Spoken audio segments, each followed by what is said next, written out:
Certified case files. Genuine evidence. Objective truth. You are viewing Bodycam incident reports. Hold it. Step away from the door. Keep your hands visible. Okay, I'm in my own driveway. What's the problem here? We received a tip about this address. We need to verify your status. I'm the police chief. I run the police department in this town. You got a warrant? Doesn't matter. You're coming with us till we sort this out. Two ICE agents thought they were executing a routine immigration check. They had an address, a tip from an anonymous source, and the confidence that comes from years of operating without consequences. But when they pulled into the driveway of Chief Raymond Harris at 6:52 a.m. on a Friday morning and demanded he prove his immigration status, they set in motion a chain of events that would end with both agents in federal prison, their careers obliterated, and a legal precedent that would reshape how federal enforcement operates in New Jersey. Harris wasn't just any target. He was the chief of police of Maplewood, 31-year law enforcement veteran, FBI National Academy graduate, and the son of a Newark firefighter whose family had lived in New Jersey for 4 generations. "I'm the police chief, you fucking rookies," he told them. They reached for handcuffs anyway. His Ring camera captured everything.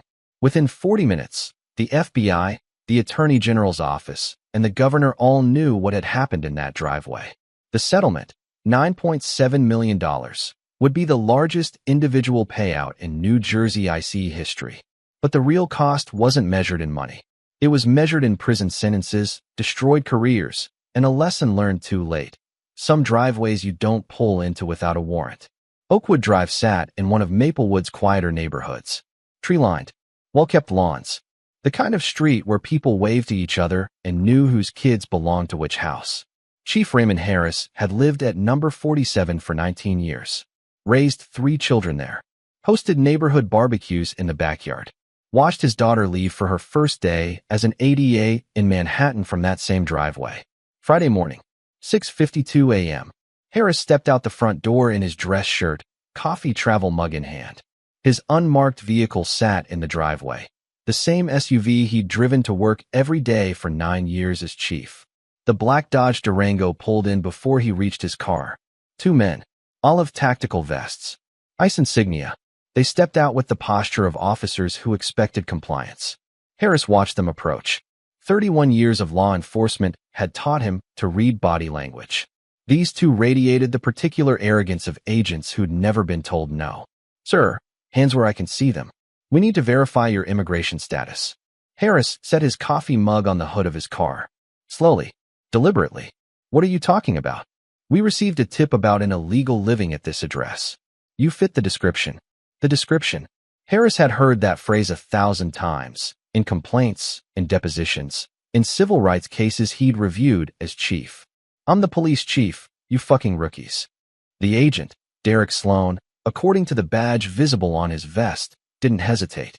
"That's what they all say? You're being detained until we can verify your identity. You're standing in my driveway, without a warrant, demanding I prove I'm American. Sir, turn around." "No." The word hung in the morning air. Final. Above the garage, the Ring camera recorded everything. Harris had installed it 3 years ago after a string of package thefts. He'd never imagined it would document this. Across the street, his neighbor David Morrison had stepped onto his porch with his own coffee. He was watching. His phone was rising. "You're making a career-ending mistake," Harris said. Sloan reached for his handcuffs. "Oh boy, you're screwed. Turn around." Now. Harris didn't turn. He stood in his own driveway, the house his family had owned for 19 years behind him, and watched 2 federal agents destroy themselves. "For the record, I'm identifying myself as Chief Raymond Harris, Maplewood Police Department. Badge number 001. 31 years in law enforcement." Sloan's partner, Michael Torres, had positioned himself to the left. His body cam was active. So was Sloan's. 3 recording sources already, and the encounter was barely 2 minutes old. Anyone can claim to be a cop. My credentials are in my back pocket. My badge is in my vehicle. My department is 4 miles from here. Harris gestured toward his SUV. "That's my unmarked unit. Municipal plates. Run them." Sloan didn't move toward the vehicle. Didn't reach for his radio. Didn't do any of the verification that basic training required. "We're not running anything. You're coming with us." "On what authority?" "Immigration enforcement. You need a warrant to detain someone on private property. We don't need a warrant for immigration checks." You do when you're on my driveway, demanding I prove citizenship without probable cause. Torres shifted uncomfortably. His body cam captured the movement, the doubt his partner refused to acknowledge. Derek, maybe we should verify. I said he's coming with us. Harris looked at Torres. Your partner is committing multiple federal violations. Unlawful detention, trespass, Fourth Amendment violation. You're on camera. You're complicit. Sir, we're just following up on a tip. A tip you didn't verify. At an address you didn't research. Against a man you didn't identify. He turned back to Sloan. Last chance. Run my plates. Call my department. Do your job. Turn around. Sloan grabbed Harris's arm. The chief didn't resist. Didn't pull away. Simply stood still while the agent's hand closed around his bicep. You just committed assault on a law enforcement officer. Battery. Unlawful restraint. You're not a law enforcement officer until I verify. I've been in law enforcement since before you were born. I've arrested people for exactly what you're doing right now. David Morrison had crossed the street. His phone was raised, recording from 10 feet away. Ray? What's going on? David, stay back. Document everything. These guys are IC. They claim to be. They don't seem to know how warrants work. Sloan turned toward Morrison. Sir, step back. This is federal business. This is my neighbor's driveway. And you're putting hands on the chief of police. He claims to be. Claims. Morrison laughed. I've lived across from Ray Harris for 15 years. I've been to his daughter's graduation party. I know exactly who he is. Another neighbor had emerged. Then another. The quiet Friday morning was becoming a very public confrontation. Sloan's grip remained on Harris's arm. The Ring camera recorded it. Morrison's phone recorded it. Torres's body cam recorded it. My wife is inside, Harris said calmly. Dr. Vanessa Harris. Pediatrician. She's watching this through the window. She's already called my department. Sloan's face flickered. Your department? Maplewood PD. The one I command. They'll be here in about 4 minutes. You're bluffing. I've never bluffed in 31 years. Ask anyone who knows me. In the distance, a siren began to wail. The Maplewood cruiser pulled onto Oakwood Drive at 7:04 a.m. Lights active. No siren. The officer had killed it 2 blocks away. Deputy Chief Angela Morrison, no relation to the neighbor, stepped out and assessed the scene in 3 seconds. Her chief in his driveway. 2 IC agents. One with his hand still on Harris's arm. Civilians recording from multiple positions. What the hell is happening here? Sloan turned.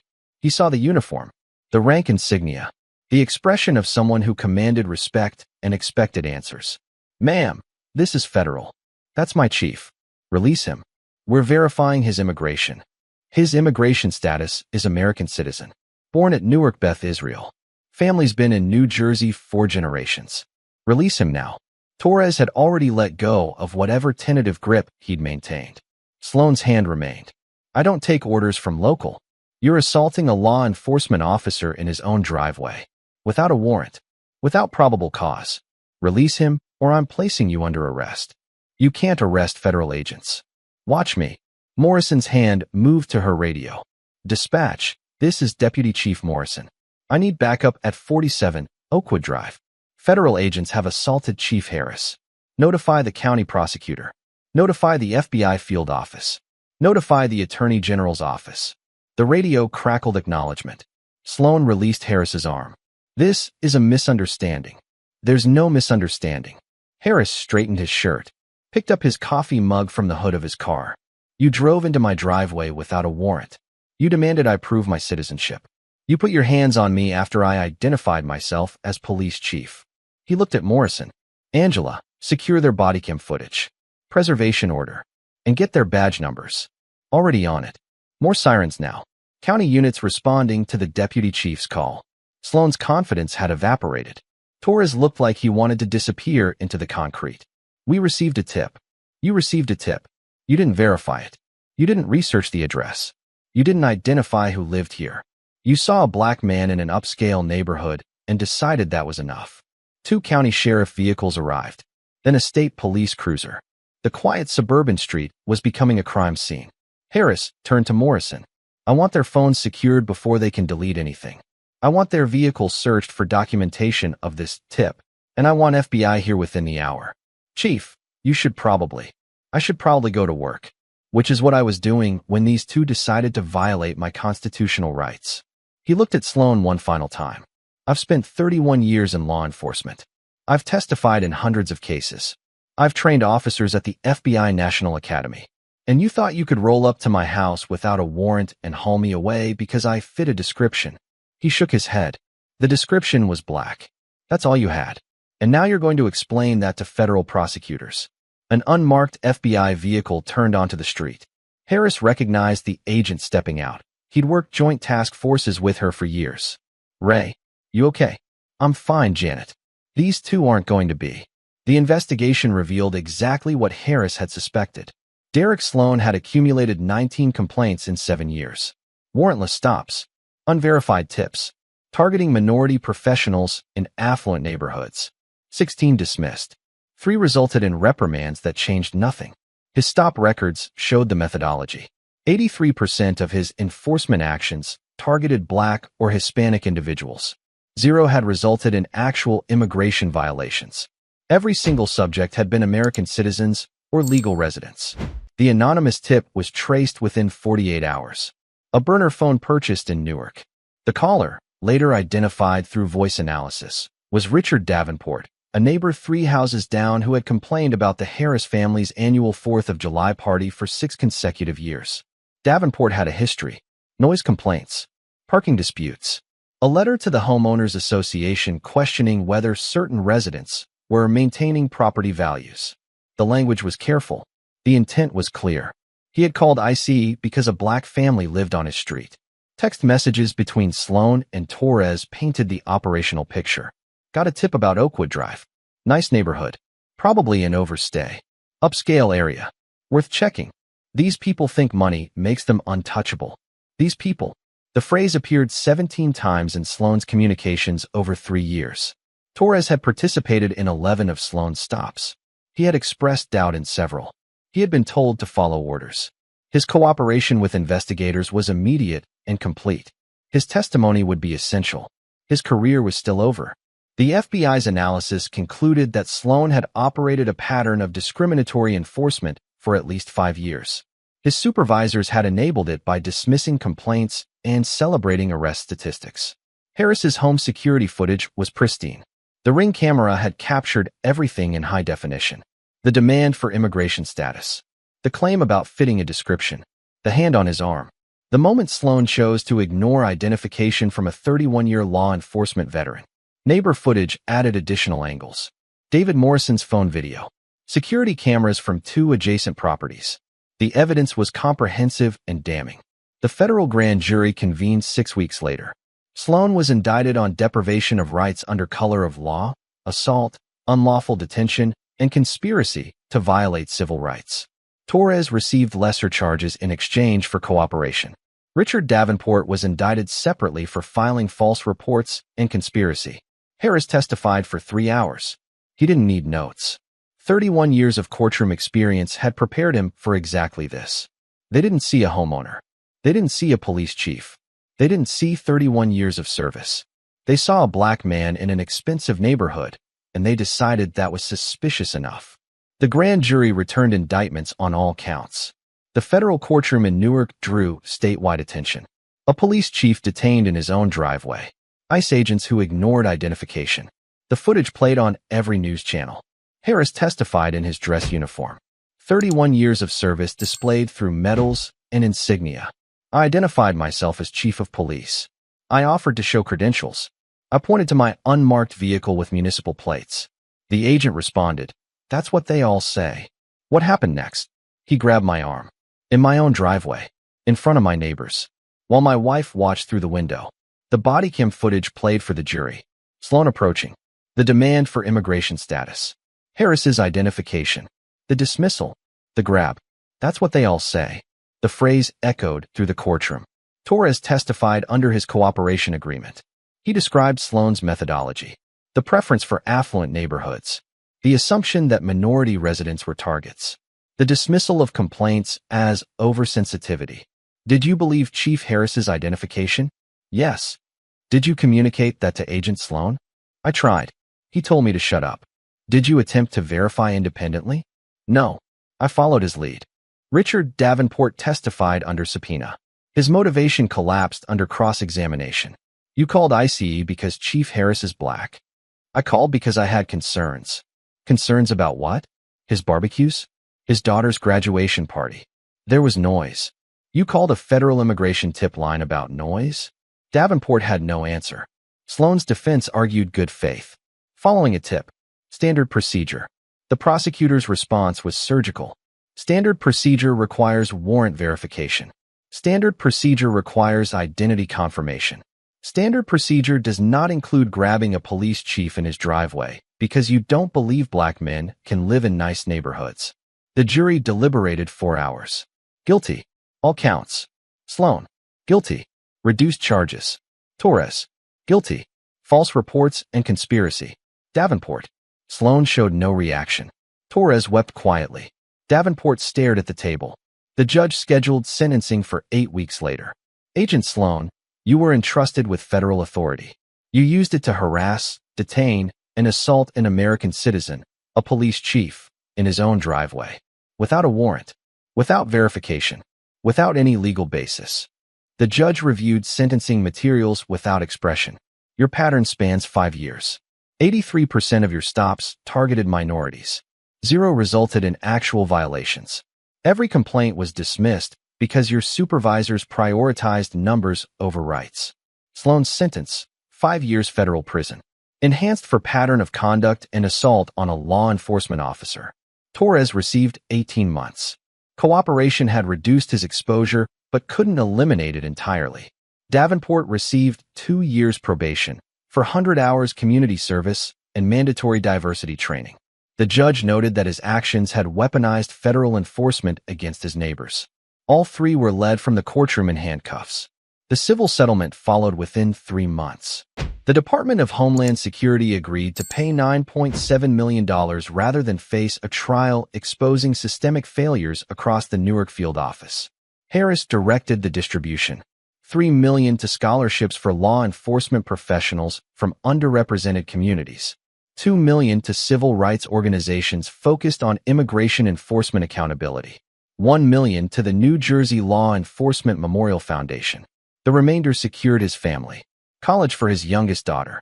A foundation in his father's name supporting Newark firefighters' families. ICE entered a consent decree in New Jersey requiring warrant verification for all residential enforcement actions. Mandatory identification protocols. Civilian oversight of complaint processes. The policies Sloan had violated were now explicitly codified. Harris returned to work the same day as the incident. Walked into his morning briefing. Addressed his officers. What happened this morning is exactly what we train against. Officers who assume. Officers who ignore identification. Officers who let bias override procedure. He looked around the room. We're better than that. We verify. We document. We treat every person, regardless of where they live or what they look like, with the dignity they deserve. The department's training curriculum was updated within the month. Harris's encounter became a case study. What happens when officers ignore constitutional requirements? What happens when assumptions replace investigation? He testified before the New Jersey State Legislature 3 months later. His testimony was broadcast statewide. I've spent 31 years in law enforcement. I've arrested violent criminals. I've worked undercover against drug traffickers. I've rescued children from burning cars. And the most helpless I've ever felt was standing in my own driveway while federal agents ignored my identification because they couldn't believe a black man was a police chief. The legislature passed 3 bills within the year. Enhanced warrant requirements for state cooperation with federal immigration enforcement. Mandatory recording of all immigration-related stops. Civilian review boards for complaints against federal agents operating in New Jersey. Harris was appointed to the governor's task force on law enforcement accountability. His recommendations shaped policy for the next 5 years. His daughter, the ADA in Manhattan, used the case in her own training materials. His son, the Marine captain, shared it with his military police unit. His youngest, the Howard Sr., wrote her thesis on the intersection of local and federal enforcement authority. 4 generations of service. 4 generations of proving that some families don't need to justify their presence. Richard Davenport sold his house 6 months after the verdict. The neighborhood had made clear he wasn't welcome. No one vandalized his property. No one threatened him. They simply stopped waving, stopped talking, stopped pretending he was part of the community he had tried to weaponize against his neighbors. His house sold for 15% below market value. The buyers were a young black couple, doctors at Newark Beth Israel. Harris helped them move in. David Morrison, the neighbor who had recorded the confrontation, was awarded a civilian commendation by the Maplewood Police Department. His footage had been essential to the prosecution. "I just did what anyone would do," he said at the ceremony. "Raise my neighbor. My friend. I've known him 19 years. Those agents had no idea what they were walking into. The Ring camera footage became part of law enforcement training nationwide. The FBI Academy used it. The Police Executive Research Forum distributed it. The moment Sloan grabbed Harris's arm, and everything that followed, became a teaching tool for what not to do. Harris never removed the Ring camera. It still recorded every morning when he left for work. Same driveway, same routine, same coffee mug. The only difference was the small American flag pin he added to his suit jacket. His father had given it to him decades ago. He'd never worn it to work before. "I'm not making a statement," he told his wife when she noticed. "I'm just tired of proving something that should be obvious." His wife, Dr. Vanessa Harris, still watched from the window every morning. Old habit now, making sure no one else pulled into the driveway with bad intentions. No one did. Derek Sloan served 4 years of his 5-year sentence. Released to a halfway house in Pennsylvania. Barred from federal employment for life. Stripped of his pension. His name appears in law enforcement databases as a cautionary tale. Michael Torres completed his 18 months. He testified at 3 subsequent trials involving ICE misconduct. His cooperation continued. His career didn't. Richard Davenport moved to Florida. Public records show he's been cited twice for homeowners association violations at his new residence. Some patterns don't break. Chief Raymond Harris served 3 more years before retiring at 62. His final day drew 500 people to the Maplewood Community Center, officers, residents, families he'd served for 3 decades. His successor is Angela Morrison, first female chief in department history, first deputy chief to arrest federal agents for assaulting her commander. The Harris family still lives at 47 Oakwood Drive. For generations of New Jersey roots don't transplant easily. His daughter won her first major federal case last year, a civil rights prosecution that cited her father's incident in the opening statement. His son made major in the Marines, still uses the case study in his training programs. His youngest graduated Howard summa cum laude, started law school in the fall. Civil rights focus. The driveway looks the same as it did that Friday morning. Concrete, unremarkable, the kind of space where Americans should be able to stand without proving they belong. Harris still drinks his coffee there some mornings. Watches the sunrise over the houses he's protected for 19 years. Sometimes neighbors walk by and wave. Sometimes they stop to talk. No one mentions the incident anymore. It's part of history now, documented, adjudicated, resolved. But the Ring camera still records. The flag pin still sits on his jacket. And somewhere in federal databases, the case file remains open as a training reference. Case number 2024 CR 00847. Subject, unlawful detention of law enforcement officer. Location, 47 Oakwood Drive, Maplewood, New Jersey. Outcome, conviction. Settlement. Reform. Lesson, some driveways you don't pull into without a warrant. Chief Raymond Harris proved that lesson the only way available, by standing still while federal agents destroyed themselves. By being exactly who he said he was. By documenting everything. By winning. Sir, I need you to step aside. We have reason to believe that the employee is in this country illegally. I'm not stepping anywhere. Where's your warrant? We don't need a warrant for immigration enforcement. She's coming with us. The hell you don't. This is private property. Last chance, old man. Move, or you're getting charged with obstruction. Last chance, old man. Move, or you're getting charged with obstruction. Agent Victor Reeves said those words to Harold Johnson, third-generation owner of Johnson's Family Market, 38 years protecting a store his grandfather had opened in 1962. A man who had turned down million-dollar offers from developers because the neighborhood needed a grocery store more than he needed money. The old man didn't move. Behind him stood Maya Thompson, the cashier Reeves had come to detain. 22 years old. Born at Piedmont Atlanta Hospital. Grandmother worked at the same store for 20 years. Birth announcement still on the bulletin board. Reeves didn't have a warrant, didn't have probable cause, didn't have anything except an anonymous tip and the assumption that a black woman behind a register might not belong. The security cameras caught the reach. The obstruction charge never materialized. What materialized instead was $8.4 million, and the end of a career that had targeted the wrong store owner.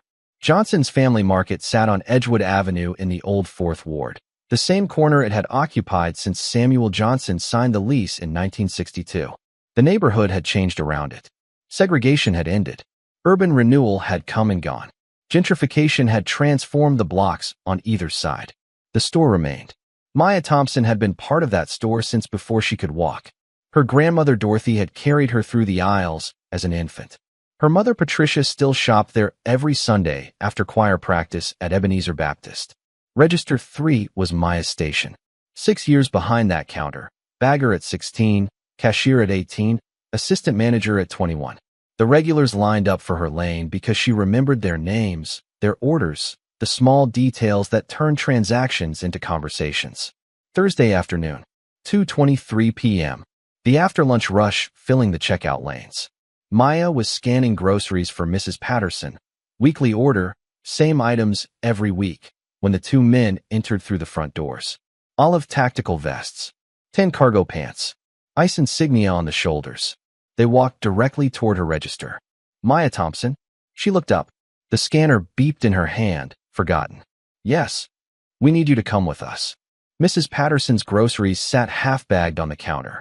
The customers in line had gone silent. The particular stillness of people recognizing that something was wrong. Come with you where? I'm working. Ma'am, we have reason to believe you're in this country illegally. We're going to need you to step away from the register. Maya stared at him. The words didn't connect to anything real. Illegally? I was born here. That's what we need to verify. Verify? I have a Georgia driver's license. I have a social security card. I have. Ma'am, step away from the register. In the back of the store, a stock clerk named Deshawn had seen the agents enter. He was already moving toward the office where Harold Johnson reviewed invoices every Thursday afternoon. Mr. Hell, you need to come up front. Right now. Johnson looked up from his paperwork. What's wrong? Ice. They're at Maya's register.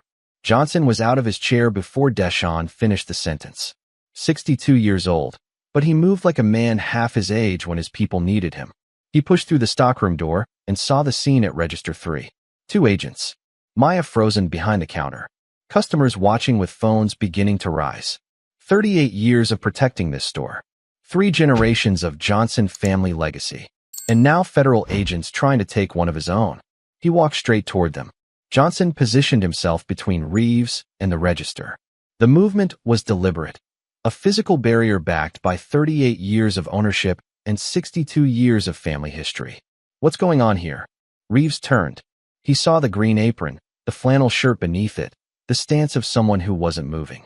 Sir, I need you to step aside. We have reason to believe this employee is in this country illegally. Reason to believe based on what? That's confidential. You're trying to take my employee out of my store based on confidential information. I'm asking you, what's your basis? We received a tip. A tip. Johnson let the word sit. Someone called you about Maya Thompson. Did you verify it? We're verifying now. No, you're not. You're detaining. You haven't verified anything. Sir, where's your warrant? The question cut through the store noise. Customers had stopped moving. Employees had gathered at the edges of the checkout area. The security camera above Register 3 captured everything. We don't need a warrant for immigration enforcement. She's coming with us. The hell you don't. This is private property. Reeves's expression hardened. ICE has authority to conduct enforcement operations. On public property. At the border. Not inside my store, grabbing my employees without judicial authorization. I'm not going to argue law with you. Then don't. Show me a warrant or leave. Maya stood frozen behind Johnson. Her hands gripped the edge of the counter. The scanner still hung in her right hand, forgotten. Mr. Hell, stay where you are, Maya. You don't have to go anywhere with these men. Reeves stepped closer to Johnson. Sir, I understand you want to protect your employee, but if she's here illegally, she's not. She was born at Piedmont Atlanta Hospital. Her birth announcement is on the bulletin board in my back office. Her grandmother worked at this store for 20 years. That doesn't prove. Her grandmother, Dorothy Thompson. She stood at that same register from 1990 to 2010. Maya grew up in these aisles. I gave her first job when she was 16 years old. Johnson pointed to the wall behind the registers, where employee photos hung in neat rows. That's her grandmother's picture. That's Maya at her high school graduation. That's her mother, Patricia, who sings in the choir at Ebenezer Baptist and shops here every Sunday. He turned back to Reeves. This girl is as American as I am. As American as you are. And you're not taking her anywhere without a warrant. Reeves's partner had positioned himself to the side. His body cam captured the confrontation from a wider angle. The store owner blocking access, the cashier behind him, the customers and employees watching. Sir, last warning. Warning about what? You have no legal authority here. You have no warrant. You have a phone call you didn't bother to check. Move aside. No. The word hung in the air. Final. Absolute. Reeves's hand moved toward his belt. You're being charged with obstruction of federal officers. Then charge me. But you're not touching that girl. Reeves reached past Johnson. The store owner was 62 years old. Not as fast as he used to be. But he shifted his weight, blocking the reach with his shoulder. Don't touch her. Old man, I'm done asking.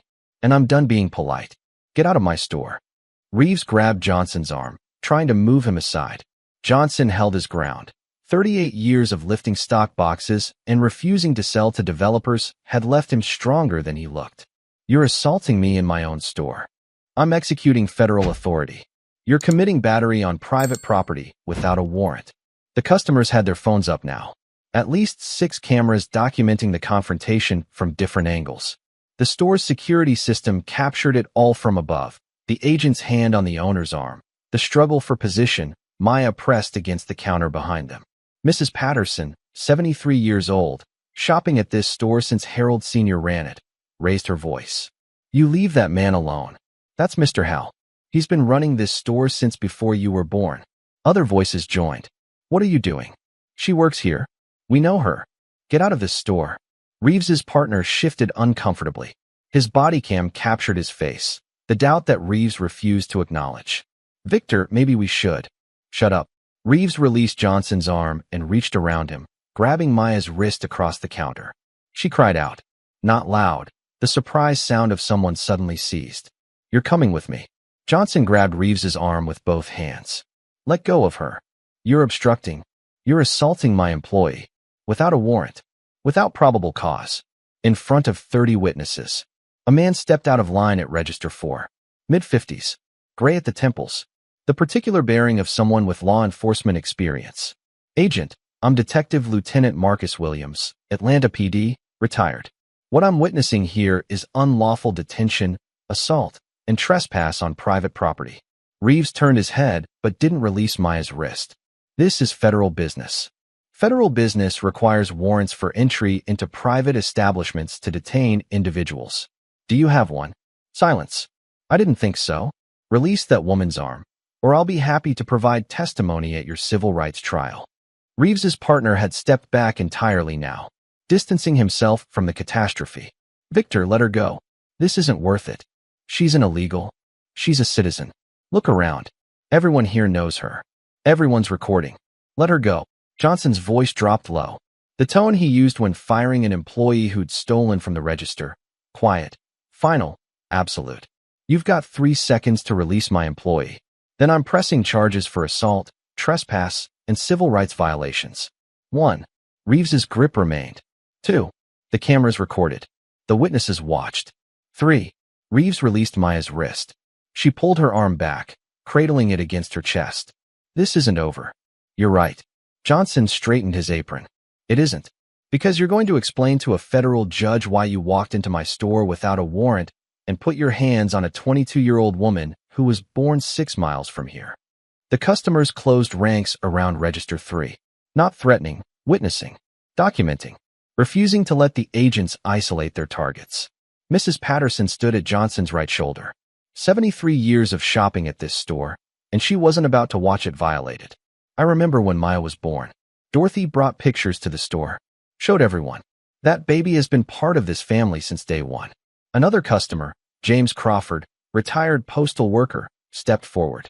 I've known Hal Johnson for 30 years. He hired my nephew when no one else would give the kid a chance. You think he'd employ someone illegally? You don't know this man. The employees had gathered behind the registers. Deshaun from stock, Maria from produce, Thomas from the butcher counter. The 23 people who kept Johnson's family market running, standing together without being asked. Detective Williams hadn't moved from his position near Register 4. His presence, the authority of 30 years with Atlanta PD, created a space the agents couldn't easily occupy. Agents, I'm going to suggest you leave this establishment. You have no warrant. You have no legal basis to detain anyone here. What you do have is approximately 20 witnesses to civil rights violations, assault, and unlawful entry. Reeves's partner was already moving toward the door. Victor, we're leaving. We're not leaving until. We're leaving. Now. This is over. He was at the entrance, holding the door open. The particular urgency of someone who understood exactly how badly this had gone. Reeves stood alone in the checkout area, surrounded by customers, documented by cameras. His authority evaporated. This isn't finished. It is for today. Johnson's voice carried the calm of someone who had already won. Come back with a warrant. Come back with actual evidence. Come back with something other than an anonymous phone call and bad intentions. He gestured toward the door. Until then, get out of my store. Reeves walked out. His partner followed. The automatic doors closed behind them. For a moment, the store was silent. Then Mrs. Patterson began clapping. Others joined. Applause spreading through the checkout lanes, through the aisles, through the 23 employees and 30-odd customers who had just witnessed something they would never forget. Maya still stood behind Register 3, tears streaming down her face, her wrist red where Reeves had grabbed her. Johnson turned and put his arm around her shoulders. You're okay. You're not going anywhere. Mr. Howell, I don't understand. Someone made a phone call. Someone lied about you. That's not your fault. But what if they come back? Then I'll be standing right here again. Same as today. Same as every day you've worked in this store. He looked at the gathered employees and customers. This is Johnson's family market. We've been here since 1962. We survived segregation. We survived urban renewal. We survived developers with million-dollar checks. His voice carried through the store. We're not going to be pushed around by agents without warrants and tips from liars. That's not who we are. That's not who we've ever been. Detective Williams approached the counter. Mr. Johnson, you're going to want to preserve that security footage. Every frame. I'd also recommend calling an attorney before end of business today. Already planned. Good. Because what happened here? That's going to end careers. And you're going to want documentation when it does. The FBI agents arrived the next morning. Not to investigate Johnson, to investigate Reeves. Johnson led them to his back office, where 62 years of history hung on the walls. My grandfather started this tradition in 1962. Every employee who's ever worked here gets a photograph. The wall stretched floor to ceiling. Black and white photos from the 60s. Color prints from the 70s and 80s. Digital prints from recent years. Faces spanning 6 decades of Atlanta's history. There's Dorothy Thompson. Started in 1990. Worked the same register her granddaughter works now. He pointed to a photograph of a woman in her 40s, green apron over a floral dress, smile bright despite the tired eyes. 20 years she worked here. Never missed a Christmas party. Never forgot a customer's name. He moved to a corkboard in the corner. The community bulletin board. Announcements. Lost dog flyers. Business cards. And there's Maya's birth announcement. A faded piece of paper. It's a girl. Maya Denise Thompson. Born August 14, 2002. Piedmont Atlanta Hospital. 7 pounds, 4 ounces. Grandmother Dorothy is over the moon. The FBI agent photographed everything. The wall. The bulletin board. The documentation that proved what a simple phone call could have verified. Mr. Johnson, who do you think made the anonymous tip? I have my suspicions. Care to share? There's a new grocery store that opened 6 blocks from here. Freshmart. Corporate chain. They've been trying to pull my customers away since they opened. You think a competitor reported your employee to ICE? I think someone wanted to cause problems for my store. Maya's been with me since she was 16. Everyone in this neighborhood knows her.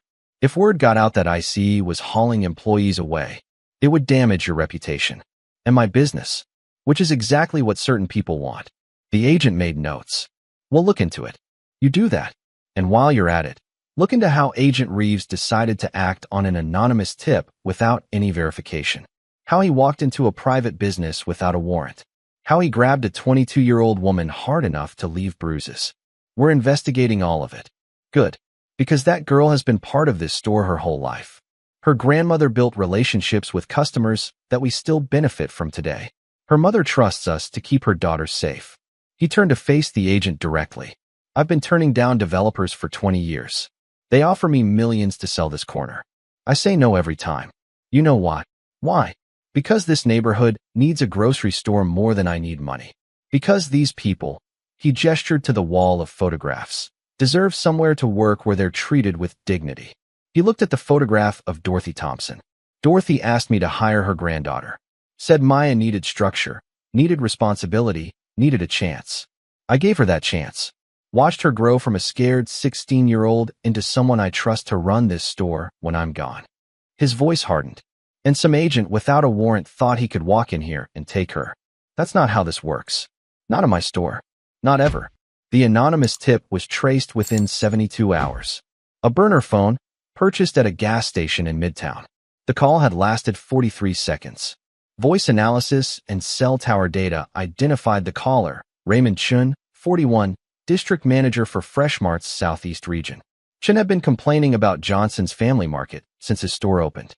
A corporate chain couldn't compete with 62 years of community loyalty. Customers preferred the neighborhood institution over the fluorescent anonymity of a national brand. His solution was to weaponize federal enforcement. The tip alleged that Johnson's employed multiple illegal aliens and was harboring criminals. No evidence. No specifics. Just enough to trigger a response from an agent who didn't believe in verification. Chin's phone records revealed the pattern. He had researched IC tip lines. He had noted which agents responded to anonymous calls without investigation. He had specifically targeted Maya because she was young, black, and visible at the front register. The assumption was simple. A black woman working at a grocery store probably wasn't American. The assumption was wrong. Agent Victor Reeves had responded to the tip within 4 hours. No check of employment records. No verification with the state. No basic investigative work. His personnel file explained why. 14 prior complaints for similar conduct. Warrantless entries, unverified tips, targeting minority employees at small businesses. All dismissed. All buried. All enabled by supervisors who valued enforcement numbers over constitutional compliance. His social media completed the picture. Posts about anchor baby workers taking jobs. Comments about businesses that harbored illegals. Membership in groups where agents shared strategies for cleaning up workplaces without paperwork. Text messages to fellow agents showed the methodology. Got a tip about a grocery store in Old Fourth Ward. Probably illegals on staff. Small businesses are easy. No corporate lawyers. Just grab whoever looks wrong. Owner tried to block me. Old guy. Threatened obstruction. The old guy had been right about everything. Reeves had been wrong about everything. And now both of them would face the consequences of their choices. Chun was arrested 3 weeks after the incident, filing false reports with federal agencies, conspiracy to deprive civil rights, tortious interference with business operations. His corporate employers terminated him immediately. Fresh Mart issued a statement distancing themselves from his individual actions. The statement didn't mention that Chun had been trying to eliminate their only real competition in the neighborhood. The federal grand jury convened 8 weeks after the incident. Reeves was indicted on civil rights violations, assault, unlawful entry, and deprivation of rights under color of law. Chun was indicted as a co-conspirator. Johnson provided testimony over 2 days. He brought the photographs, Dorothy Thompson at her register, Maya's birth announcement, the 62 years of community history that hung on his office wall. This store has survived everything Atlanta could throw at it. Segregation, white flight, urban renewal, developers. We're not going to be destroyed by an agent who couldn't be bothered to make a phone call before grabbing one of my people. Maya testified the following week. She described growing up in the store, her grandmother's legacy, the moment Reeves grabbed her wrist. I've worked there since I was 16. That store is my family. Mr. Hal is more than my boss. He's the man who gave me a chance when no one else would. The grand jury returned indictments within hours. The investigation expanded beyond the single incident. Reeves had conducted 43 enforcement actions over 6 years. 37 had targeted small businesses, grocery stores, restaurants, dry cleaners, the establishments where minority workers were visible and corporate lawyers were absent.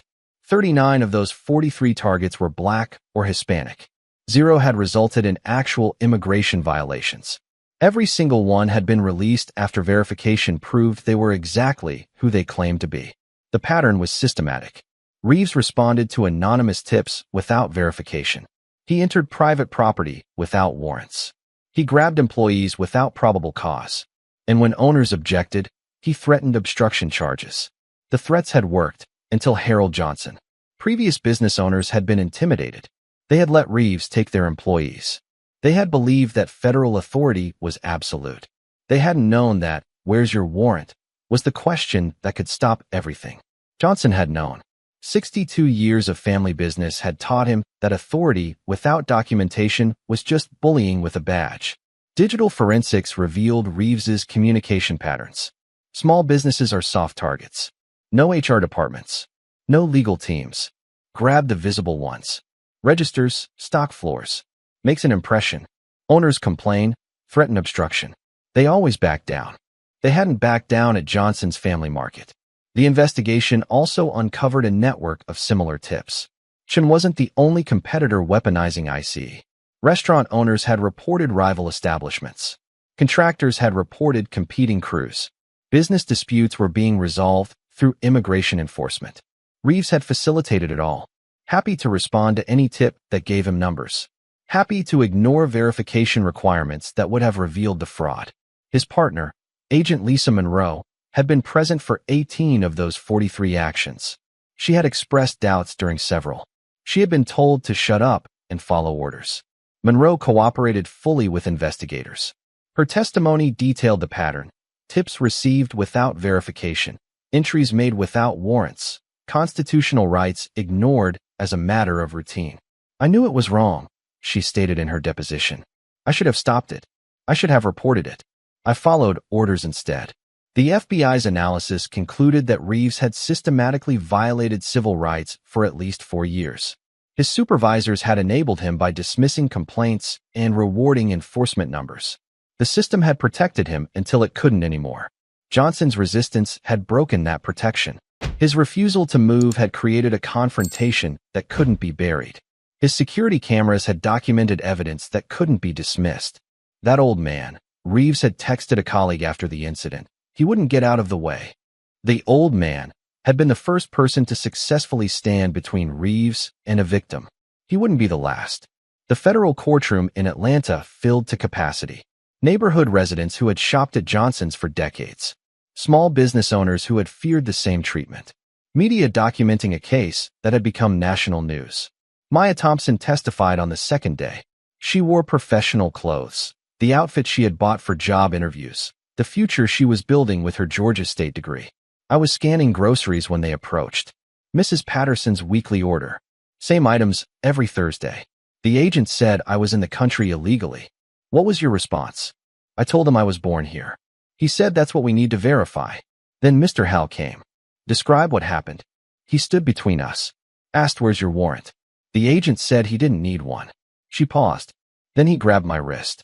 Pulled me toward him across the counter. I've never been so scared. The security footage played on the courtroom screens.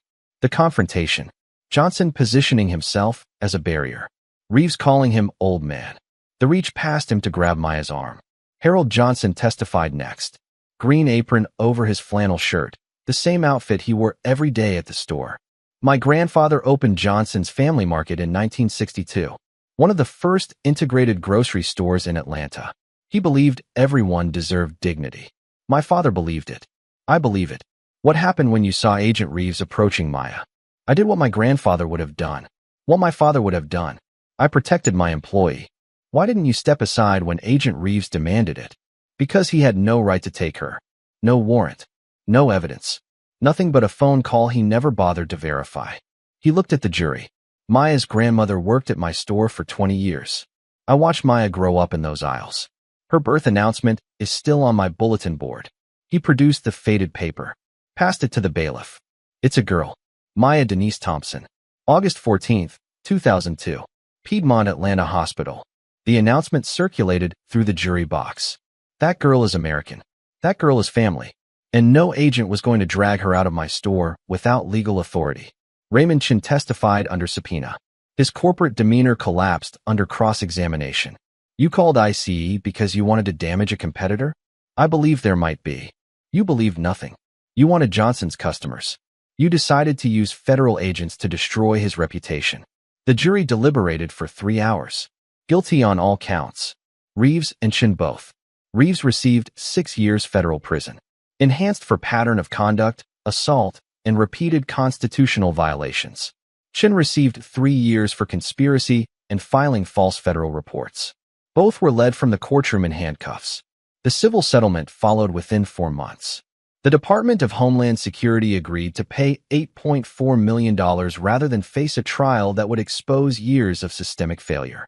Johnson directed the distribution from his back office, the wall of employee photographs watching over him. $3 million to establish the Dorothy Thompson Small Business Protection Fund, providing legal defense for store owners facing pretextual enforcement actions. $2 million to scholarships for first-generation college students in Old Fourth Ward, continuing the legacy of opportunity that the store had always represented. $1 million to civil rights organizations focused on immigration enforcement accountability. The remaining funds went to Maya. College covered. Business school covered. The startup capital for the small business she had always dreamed of opening. Mr. Howell, I can't accept. You can't and you will. Your grandmother asked me to give you a chance. I gave you a job.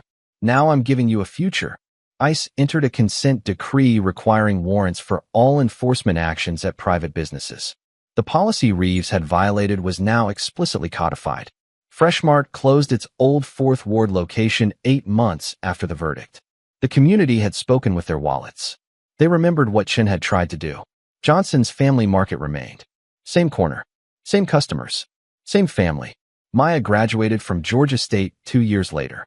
Business administration degree with honors.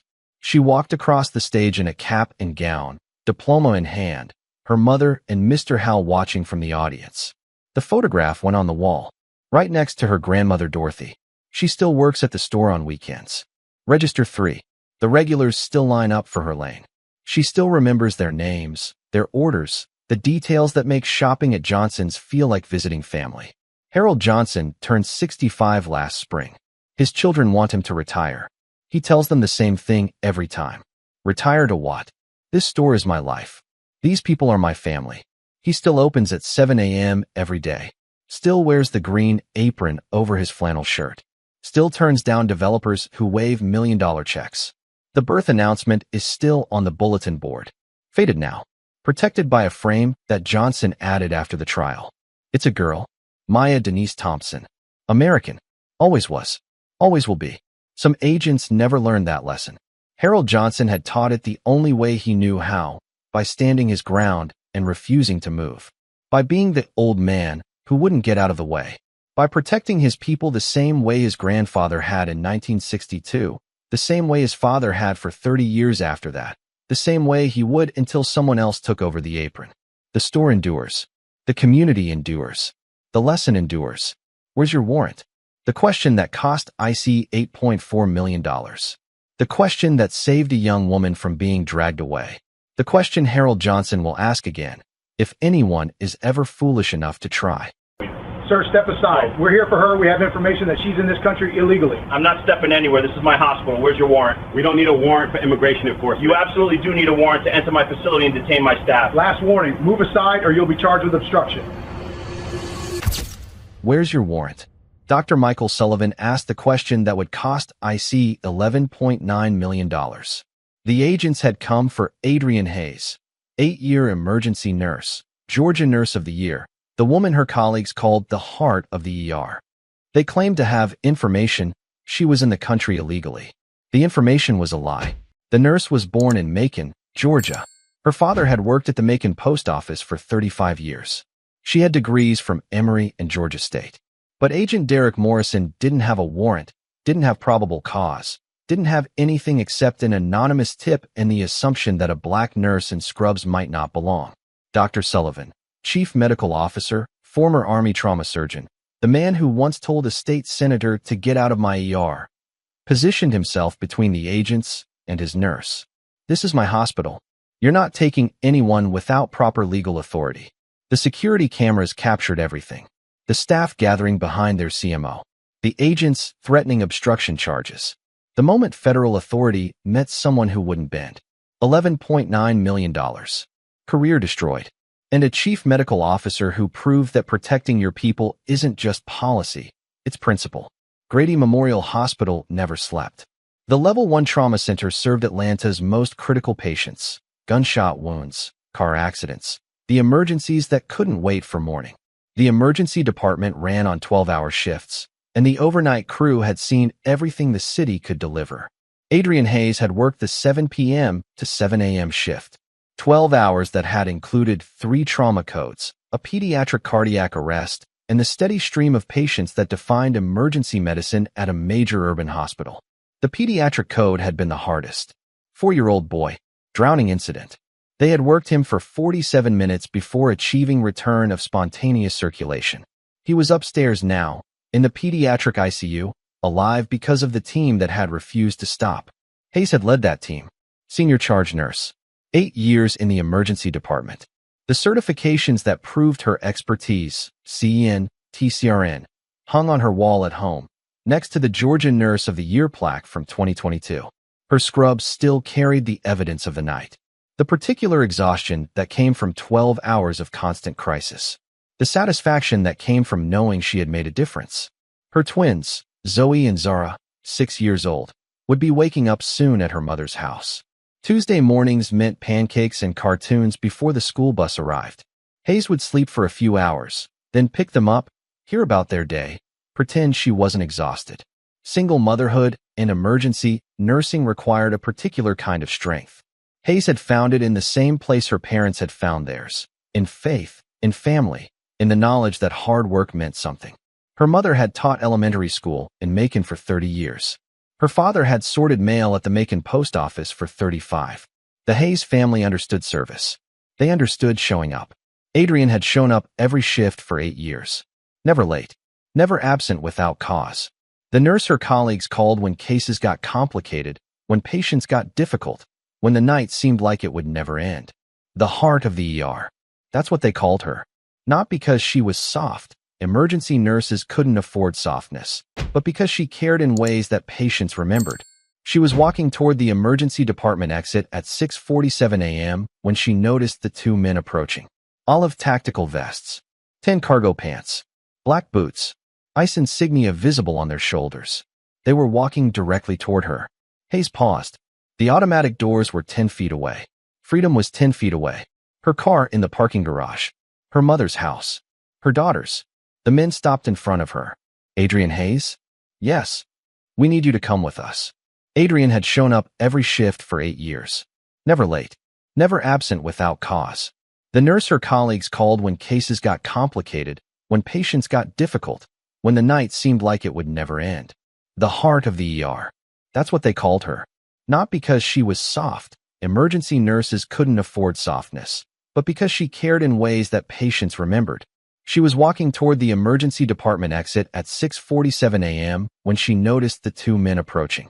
Olive tactical vests, 10 cargo pants, black boots, ice insignia visible on their shoulders. They were walking directly toward her. Hayes paused. The automatic doors were 10 feet away. Freedom was 10 feet away. Her car in the parking garage. Her mother's house. Her daughter's. The men stopped in front of her. Adrian Hayes? Yes. We need you to come with us. Chapter 2. The Entrance. 650 words. Agent Derek Morrison positioned himself between Hayes and the exit doors. His partner flanked to the right, the formation that would provide a second angle on everything that followed. Ma'am, we have information that you're in this country illegally. We're going to need you to come with us for processing. Hayes stared at him. The words didn't compute. Couldn't compute. She had just spent 12 hours saving lives in an American hospital. She had been born in an American city. She was as American as the flag flying over the building behind her. Illegally? I was born in Macon, Georgia. That's what we need to verify. Verify. Her voice carried the exhaustion of the shift and the confusion of the accusation. I'm a registered nurse. I work here. I've worked here for 8 years. Employment doesn't prove citizenship. My birth certificate proves citizenship. My nursing license proves citizenship. The background check this hospital conducted when they hired me proves citizenship. Morrison's expression didn't change. The hospital security camera, mounted above the emergency entrance, captured his posture. Aggressive. Certain. Ma'am, we have information. We need to verify your status. Information from who? That's confidential. You're accusing me of being an illegal immigrant based on confidential information? What information? What source? We received a tip. A tip. Hayes let the word hang in the air. Someone called you and said I'm illegal, and you came to my workplace to detain me? Without checking anything first. We're checking now. No, you're not checking. You're detaining. Those are different things. The automatic doors behind Morrison opened. A security guard, Marcus Webb, 15 years at Grady, stepped through. He had been watching the monitors. He had seen the confrontation developing. Ms. Hayes? Everything okay? These agents are claiming I'm an illegal immigrant. Webb's face shifted. He knew Hayes. Everyone at Grady knew Hayes. She had worked on his mother's case 3 years ago. Chest pain that turned out to be a heart attack. Hayes had recognized the signs, called the code, saved her life. That's not possible. She's been here for years. Sir, this is a federal matter. She saved my mother's life. She's not illegal anything. Step back, sir. Webb didn't step back. He pulled out his radio. Security to emergency entrance. We have a situation. ICE agents attempting to detain staff. Morrison's face flushed. Sir, interfering with federal officers is a crime. I'm not interfering. I'm documenting. And I'm calling for backup. We don't need your backup. We need this woman to come with us. She's not going anywhere until someone with authority tells me what's happening. The radio crackled. Voices responding. Security personnel moving toward the entrance. And somewhere in the hospital, Dr. Michael Sullivan's phone buzzed with an urgent message. CMO to emergency entrance immediately. ICE attempting to detain Hayes. Sullivan was out of his office in 15 seconds. The elevator would take too long. He took the stairs, 4 flights, the same stairs he had run during his trauma surgery days when seconds meant survival. He pushed through the stairwell door on the ground floor. He could see the entrance from here. The agents, Hayes in her scrubs, Webb blocking the path. He had spent 35 years in medicine. He had operated in Army field hospitals during Desert Storm, under fire, with inadequate supplies, on soldiers who should have died. He had built a career on protecting people. He wasn't about to stop now. The automatic doors opened as he approached. The Atlanta morning light spilled into the corridor. What exactly is happening here? Dr. Michael Sullivan stepped through the emergency entrance with the authority of someone who had commanded medical teams in war zones. 61 years old. Silver hair cropped short. White coat over a charcoal blazer and black slacks. The presence that had made surgeons, senators, and now federal agents reconsider their choices. I asked a question. What is happening here? Morrison turned. He saw the white coat, the chief medical officer badge, the expression that had survived Desert Storm and 3 decades of hospital politics. Sir, this is a federal matter. We're here for her. He gestured toward Hayes. We have information that she's in this country illegally. Sullivan positioned himself between Morrison and Hayes. The movement was deliberate, a physical barrier that the security cameras captured clearly. Information from whom? That's confidential. You're attempting to detain my staff member based on confidential information. What's your legal authority? ICE has broad authority to enforce immigration law. Do you have a warrant? The question landed in the hospital corridor like a surgical instrument. Precise, unavoidable. We don't need a warrant for immigration enforcement. You absolutely do need a warrant to enter my facility and detain my staff. Sir, this is Grady Memorial Hospital. It is a healthcare facility. Under Georgia law and federal regulations, you cannot conduct enforcement operations inside a healthcare facility without a judicial warrant. Do you have one? Morrison's face shifted. The certainty flickered.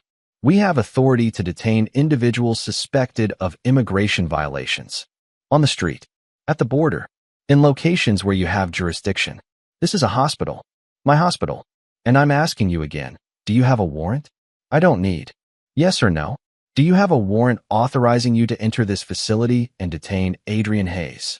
Silence. I'll take that as no. Sullivan turned slightly to address Hayes without moving from his protective position. Adrian, you don't have to go anywhere with these men. They have no legal authority to detain you without a warrant. Sir, you're interfering with federal officers. I'm exercising my authority as chief medical officer to protect my staff from unlawful detention. There's a difference. He turned back to Morrison. I've been running hospitals for 12 years. Before that, I spent 23 years as a trauma surgeon, including tours in Army field hospitals during Desert Storm. I've faced down situations that would give you nightmares. You don't intimidate me. We're not trying to intimidate. You showed up at my hospital at 6:47 a.m. to drag one of my nurses away based on anonymous information you refused to disclose. Without a warrant. Without probable cause. Without any of the legal protections that American citizens are entitled to. He stepped closer to Morrison. Adrienne Hayes was born in Macon, Georgia. Her father worked at the post office for 35 years. She has degrees from Emory University and Georgia State. She has been a registered nurse at this hospital for 8 years. She was just named Georgia Nurse of the Year. His voice dropped. And you're trying to drag her away like a criminal because someone made a phone call. That's not enforcement. That's harassment. Morrison's partner had retreated slightly. His body cam captured his face, the doubt that his colleague refused to acknowledge. Sir, we have our orders. Your orders don't supersede the Constitution. Your orders don't supersede hospital policy. Your orders don't supersede basic human decency. Behind Sullivan, staff had begun gathering. Nurses emerging from the department. Doctors pausing in the corridor. The people who kept the emergency department running through every crisis. They were watching. They were documenting. And they were standing behind their CMO. The staff of Grady Memorial's emergency department formed a line behind Dr. Sullivan. Not organized. Not planned. Simply the organic response of people who recognized injustice and refused to stand silent. Dr. James Chun, emergency physician, 12 years at Grady. He had worked beside Hayes on the pediatric code just hours ago. Nurse practitioner Keisha Williams, who had trained under Hayes when she first joined the department. Respiratory therapist Miguel Santos, who had seen Hayes talk a panicking asthma patient through a crisis with nothing but her voice and her presence. Paramedic Sarah Mitchell, who had brought countless patients through those doors and watched Hayes receive every one with the same competence and compassion. 15 people. Then 20. The corridor filling with medical professionals who knew Adrienne Hayes, who had worked beside her, who understood exactly what was happening. Sir, step aside. We're here for her. Morrison's voice had hardened. His patience was ending. His hand moved toward his belt, toward the handcuffs that hung there. I'm not stepping anywhere. This is my hospital. Where's your warrant? The question came from Dr. Chun, repeated from behind Sullivan. The same words. The same demand. Where's your warrant? Nurse Williams. Echoing. Where's your warrant? The phrase rippled through the gathering staff. A chorus of healthcare workers who had spent their careers protecting people, who understood that protection sometimes meant standing in the way of power. We don't need a warrant for immigration enforcement. You need a warrant to enter this facility. Sullivan's voice cut through the chorus. This is a healthcare institution. We have patients inside who are protected by privacy laws. We have staff who are protected by labor laws. You cannot simply walk in here and take people. Sir, last warning.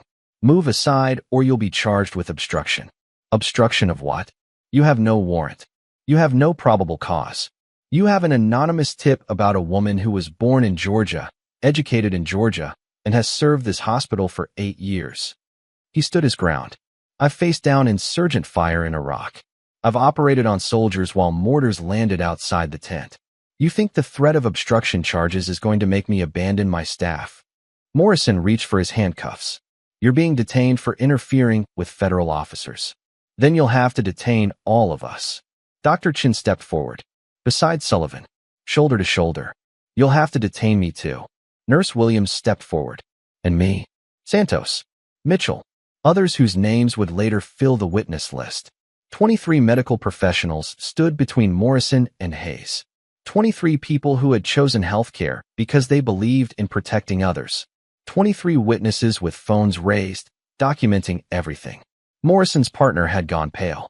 Derek, we should call this in. This isn't. We're not equipped for this. Shut up. There are 20 people recording us. This is going to be everywhere. I said shut up. Sullivan watched the exchange. The fracture between the partners. The doubt that was finally breaking through the certainty. Agent Morrison. I'm going to give you one opportunity to end this without consequences. Leave this hospital. Verify your information through proper channels. If you have legitimate cause to investigate Adrian Hayes, come back with a warrant signed by a federal judge. I don't need a judge's permission. In America, you do? That's how this works. That's how it's always worked. He held out his hand. I'm Dr. Michael Sullivan, Chief Medical Officer, 35 years of service to medicine. And I'm telling you, as someone who has never backed down from a fight in my entire career, you will not take my nurse. Morrison stared at the hand, at the staff behind him, at the cameras recording from every angle. Then he reached past Sullivan. Morrison's hand closed around Hayes' arm before Sullivan could block him. The grab was aggressive, the grip of someone who had decided that force would succeed where authority had failed. You're coming with me, Hayes cried out. Not from pain, from shock. The sudden violence after the long negotiation. The hand on her arm pulling her forward. Sullivan moved instantly. 35 years of surgical precision applied to a different kind of intervention. His hand closed around Morrison's wrist. Let go of her. You're obstructing.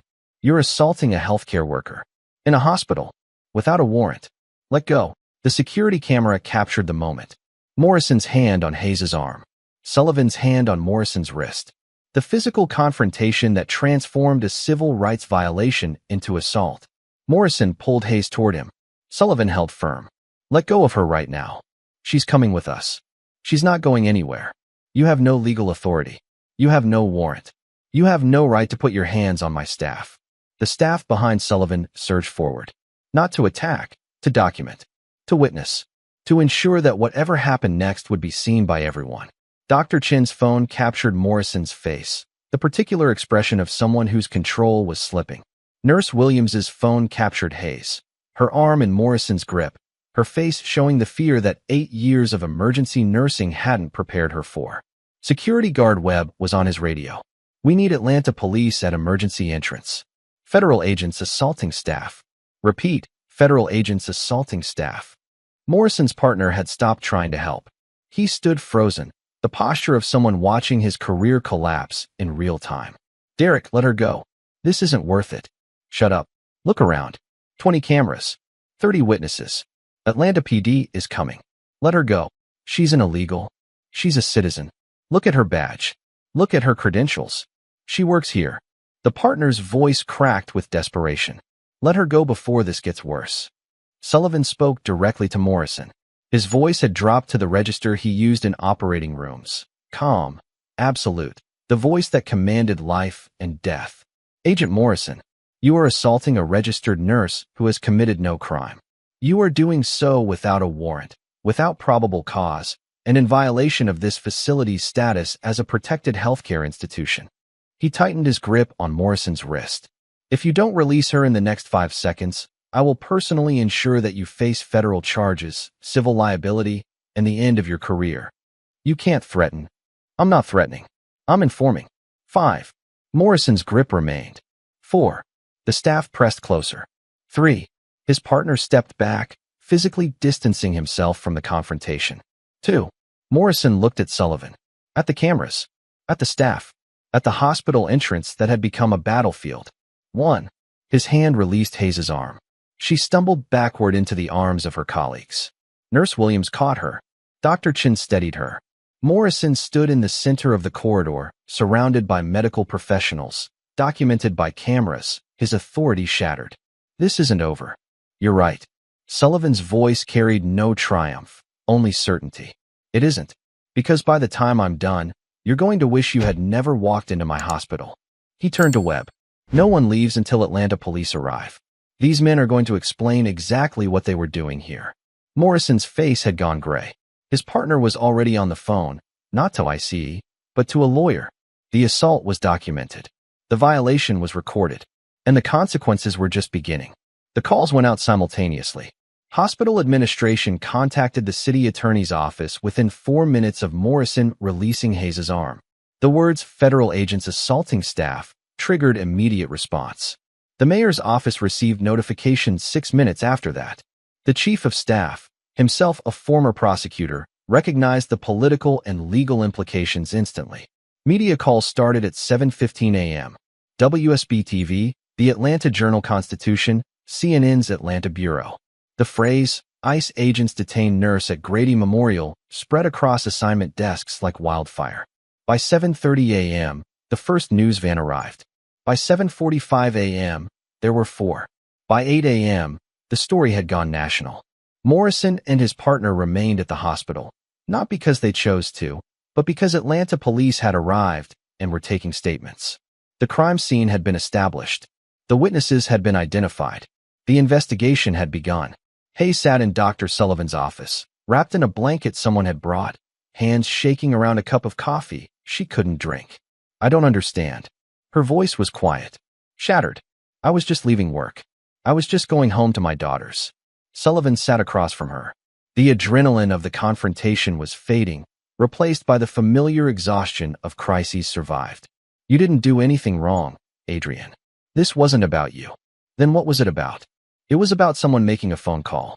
Someone who decided you didn't belong here. Someone who weaponized federal agents against you." Hayes looked up. The realization was settling in. "An anonymous tip. Someone called IC about me." "Yes." "Who? What?" "We don't know yet, but we're going to find out." The hospital's legal counsel arrived at 8:12 a.m. Elena Rodriguez, corporate attorney, 15 years of healthcare law, the person who handled Grady's most sensitive legal matters. "I've spoken with the city attorney and our outside counsel. We're treating this as an assault on a hospital employee, a violation of healthcare facility protections, and a civil rights case." "What about the agents?" "Atlanta PD is handling the criminal investigation. FBI Civil Rights Division has been notified. The U.S. Attorney's Office is being briefed as we speak." Sullivan nodded. The machinery of justice was engaging, slowly, but inevitably. "What does Adrian need to do?" "Nothing right now. She's the victim. She cooperated with legitimate requests. She didn't resist. She didn't obstruct. She was assaulted by a federal agent without legal authority." Hayes looked up. "I need to call my mother. My daughters are going to see this on the news." "Of course. Take whatever time you need." Sullivan walked Hayes to a private office, away from the cameras, away from the chaos, away from the story that was already spreading across every screen in Atlanta. "Call your mother. Tell your girls that mommy is okay. Then get some rest. We're going to handle the rest." "Dr. Sullivan?" "Yes. Thank you. For standing in front of me. For not letting them take me." Sullivan's expression softened. The commander becoming, for a moment, simply a colleague. "That's what we do here, Adrian. We protect each other. We always have. We always will." He closed the door gently.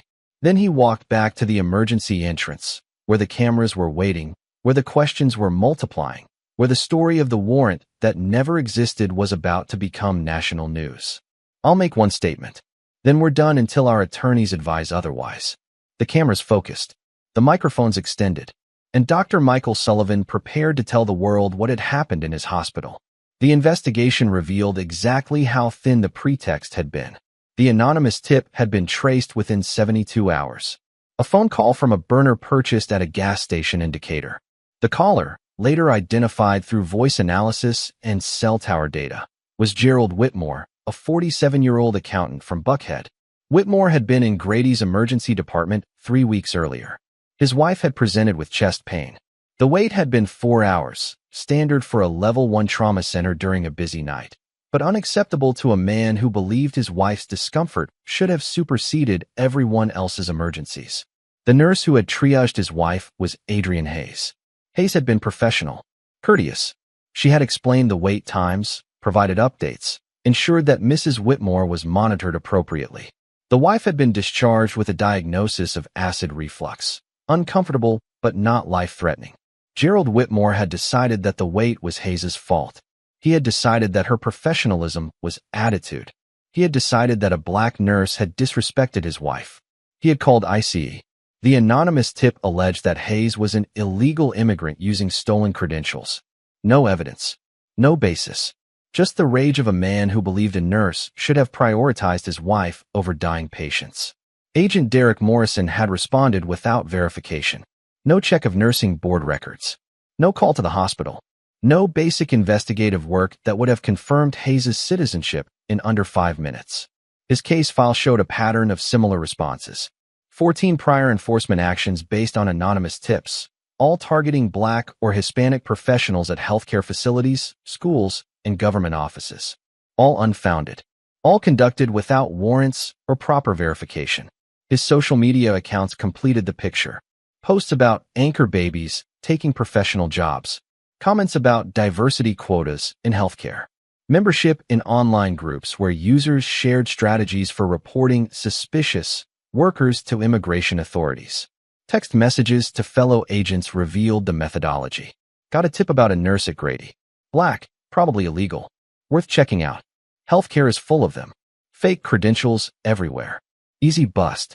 They're always scared. Just show up and they fold. Hayes hadn't folded. Sullivan hadn't let her.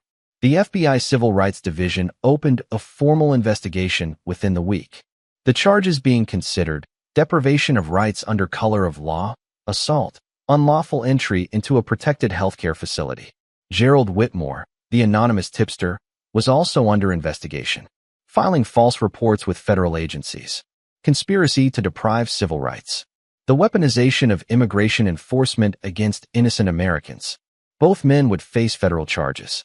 But the investigation revealed something larger than individual misconduct. It revealed a system where anonymous tips could trigger enforcement actions without verification, where agents could enter hospitals and grab nurses based on phone calls they never checked, where the burden of proof fell on the accused rather than the accuser. That system was about to change. Dr. Sullivan provided testimony over 3 days. He described the confrontation with the precision that 35 years of medicine had honed. Every word, every gesture, every moment that had transformed an ordinary morning into a constitutional crisis. "I've spent my career protecting patients," he stated in his deposition. That morning, I learned that sometimes you have to protect staff too. From people who are supposed to be enforcing the law, but have forgotten what the law actually requires. The federal grand jury convened 8 weeks after the incident. Morrison was indicted on all counts. Whitmore was indicted on conspiracy charges. Both would face trial, and the system that had enabled them would face the scrutiny it had avoided for years. The federal courtroom in Atlanta drew national attention. A nurse nearly dragged from her hospital. A CMO who refused to step aside. The story had become a symbol of everything wrong with enforcement without oversight. Adrienne Hayes testified on the second day. She wore her nursing scrubs, the same seal blue she had worn the morning of the incident. Her hospital badge was clipped to her chest. Her credentials visible to everyone in the courtroom. I had just finished a 12-hour shift. We had 3 trauma codes that night. A 4-year-old boy who drowned. We brought him back. I was exhausted. I was ready to go home to my daughters. What happened when you reached the exit? Agent Morrison was waiting. He told me I was in the country illegally. He said he had information. Did you understand what he meant? No. I was born in Macon, Georgia. I've never lived anywhere else. I don't know any other country. The security footage was played for the jury. They watched Morrison approach. They watched Sullivan emerge through the doors. They watched the staff gather behind their CMO. They watched Morrison reach past Sullivan and grab Hayes' arm. "Ms. Hayes, what were you thinking when Agent Morrison grabbed you?" "I was thinking about my daughters. Zoe and Zara. They're 6 years old. They were waiting for me at my mother's house. I was thinking, if he takes me, who's going to tell them where mommy went?" She paused. The courtroom was silent. I've spent 8 years taking care of people in their worst moments. I've held hands with people who were dying. I've told families that their loved ones didn't make it. I never thought I would be the one being grabbed. Being taken. Dr. Sullivan testified next. He wore his white coat over a charcoal suit, the attire of authority that had defined his career. When I arrived at the entrance, I saw Agent Morrison blocking Adrienne's path. I saw the fear on her face, and I knew exactly what was happening. "What did you do?" I put myself between them. I asked the only question that mattered. "Where's your warrant?" What was the agent's response? He said he didn't need one. He was wrong. He looked at the jury. "I've spent 35 years in medicine. I served in Army field hospitals during Desert Storm. I've protected patients from infection, from injury, from death. That morning, I protected my nurse from an agent who had forgotten that authority comes with accountability." The hospital staff testified one by one. Dr. Chun described the pediatric code that Hayes had led hours before the confrontation. Nurse Williams described the mentor who had shaped her career. Security guard Webb described the nurse who had saved his mother's life. Gerald Whitmore, the anonymous tipster, testified under subpoena. His motivation crumbled under cross-examination. You called ICE because you were angry about a wait time? My wife was in pain. So you tried to have the nurse deported? I thought. I was told. You were told nothing. You assumed. You decided that a black nurse who didn't prioritize your wife must not be American. Whitmore had no answer. The jury deliberated for 4 hours. Guilty on all counts. Morrison and Whitmore both. Hayes watched from the gallery as the verdicts were read. Her colleagues surrounded her, the same people who had formed a line in the hospital corridor, who had refused to let her face injustice alone. Justice had been delivered by the system they had forced to work. The sentencing hearing brought closure that the trial had only begun. Agent Morrison, you were entrusted with the authority to enforce immigration law. Instead, you used that authority to terrorize a healthcare worker at her place of employment. You did so without a warrant, without probable cause, and without any regard for the constitutional protections that every American is entitled to. The judge reviewed the pre-sentencing materials with visible contempt. When you grabbed Adrian Hayes, you weren't just assaulting a nurse. You were attacking the healthcare system itself. You were teaching every medical professional in this country that they might be targeted next. You were undermining public trust in both immigration enforcement and healthcare institutions. Morrison's sentence, 6 years federal prison. Enhanced for assault. Enhanced for violation of healthcare facility protections. Enhanced for the documented pattern of warrantless enforcement actions. Gerald Whitmore received 2 years for conspiracy and filing false federal reports. Both were led from the courtroom in handcuffs. The civil settlement followed within 3 months. The Department of Homeland Security agreed to pay $11.9 million rather than face a trial that would expose systemic failures across multiple field offices. Hayes directed the distribution with the precision she applied to emergency nursing. For $1 million to establish the Sullivan Hayes Healthcare Workers Protection Fund, providing legal defense for medical professionals targeted by pretextual enforcement actions. $3 million to nursing scholarships at Emory University and Georgia State, ensuring that the next generation of nurses would have the support she had earned through struggle. $2 million to civil rights organizations focused on immigration enforcement accountability. The remaining funds secured her daughter's futures. College. Security. The stability that single motherhood and nursing salaries had never quite guaranteed. Dr. Sullivan received the American Hospital Association's Distinguished Service Award for his actions that morning.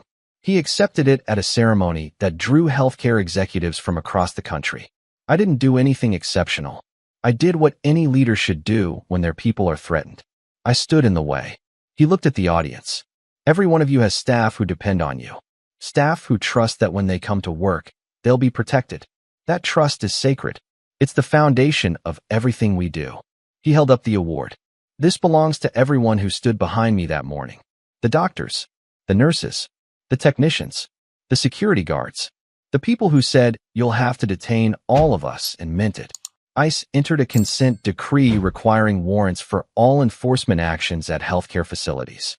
The policy that Morrison had violated was now explicitly codified, backed by the legal precedent that Sullivan's refusal had established. Hayes returned to work 2 weeks after the incident. Same department, same shifts, same patients who needed the nurse her colleagues called the heart of the ER. Her twins started first grade that fall.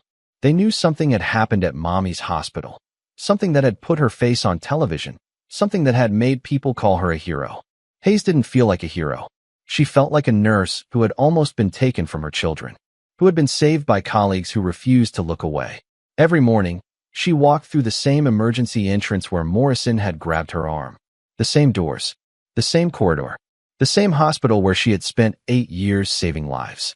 The security camera still recorded from above. The red, emergency sign still glowed. The staff still gathered for shift change. But something had changed. A precedent had been set. A line had been drawn. Where's your warrant? The question that had cost ICE $11.9 million. The question that had protected a nurse from agents without authority. The question that Dr. Michael Sullivan would ask again, if anyone was ever foolish enough to try. No one had been. No one would be. Some lessons, once taught, are remembered. Morning. You fellas lost? Need directions? somewhere? Actually, we're looking for you. We got an anonymous tip about an illegal worker at this station. That must be a mistake. I'm the captain here. I worked at this station for 20 years, my friend. I'm not your friend. You need to prove you're legally authorized to work at The crew of Station 17 watched from the bay doors as ICE agents approached their captain. They had served under Jerome Washington for years, some for over a decade. They had followed him into burning buildings, trusted him with their lives, trained under his command.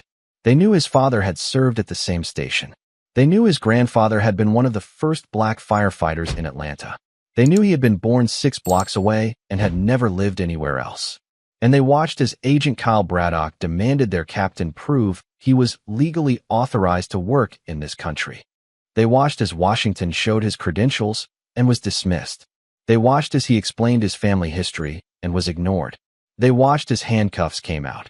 And that's when Lieutenant Marcus Chin stepped forward with his phone already recording and said the words that would appear in every news report.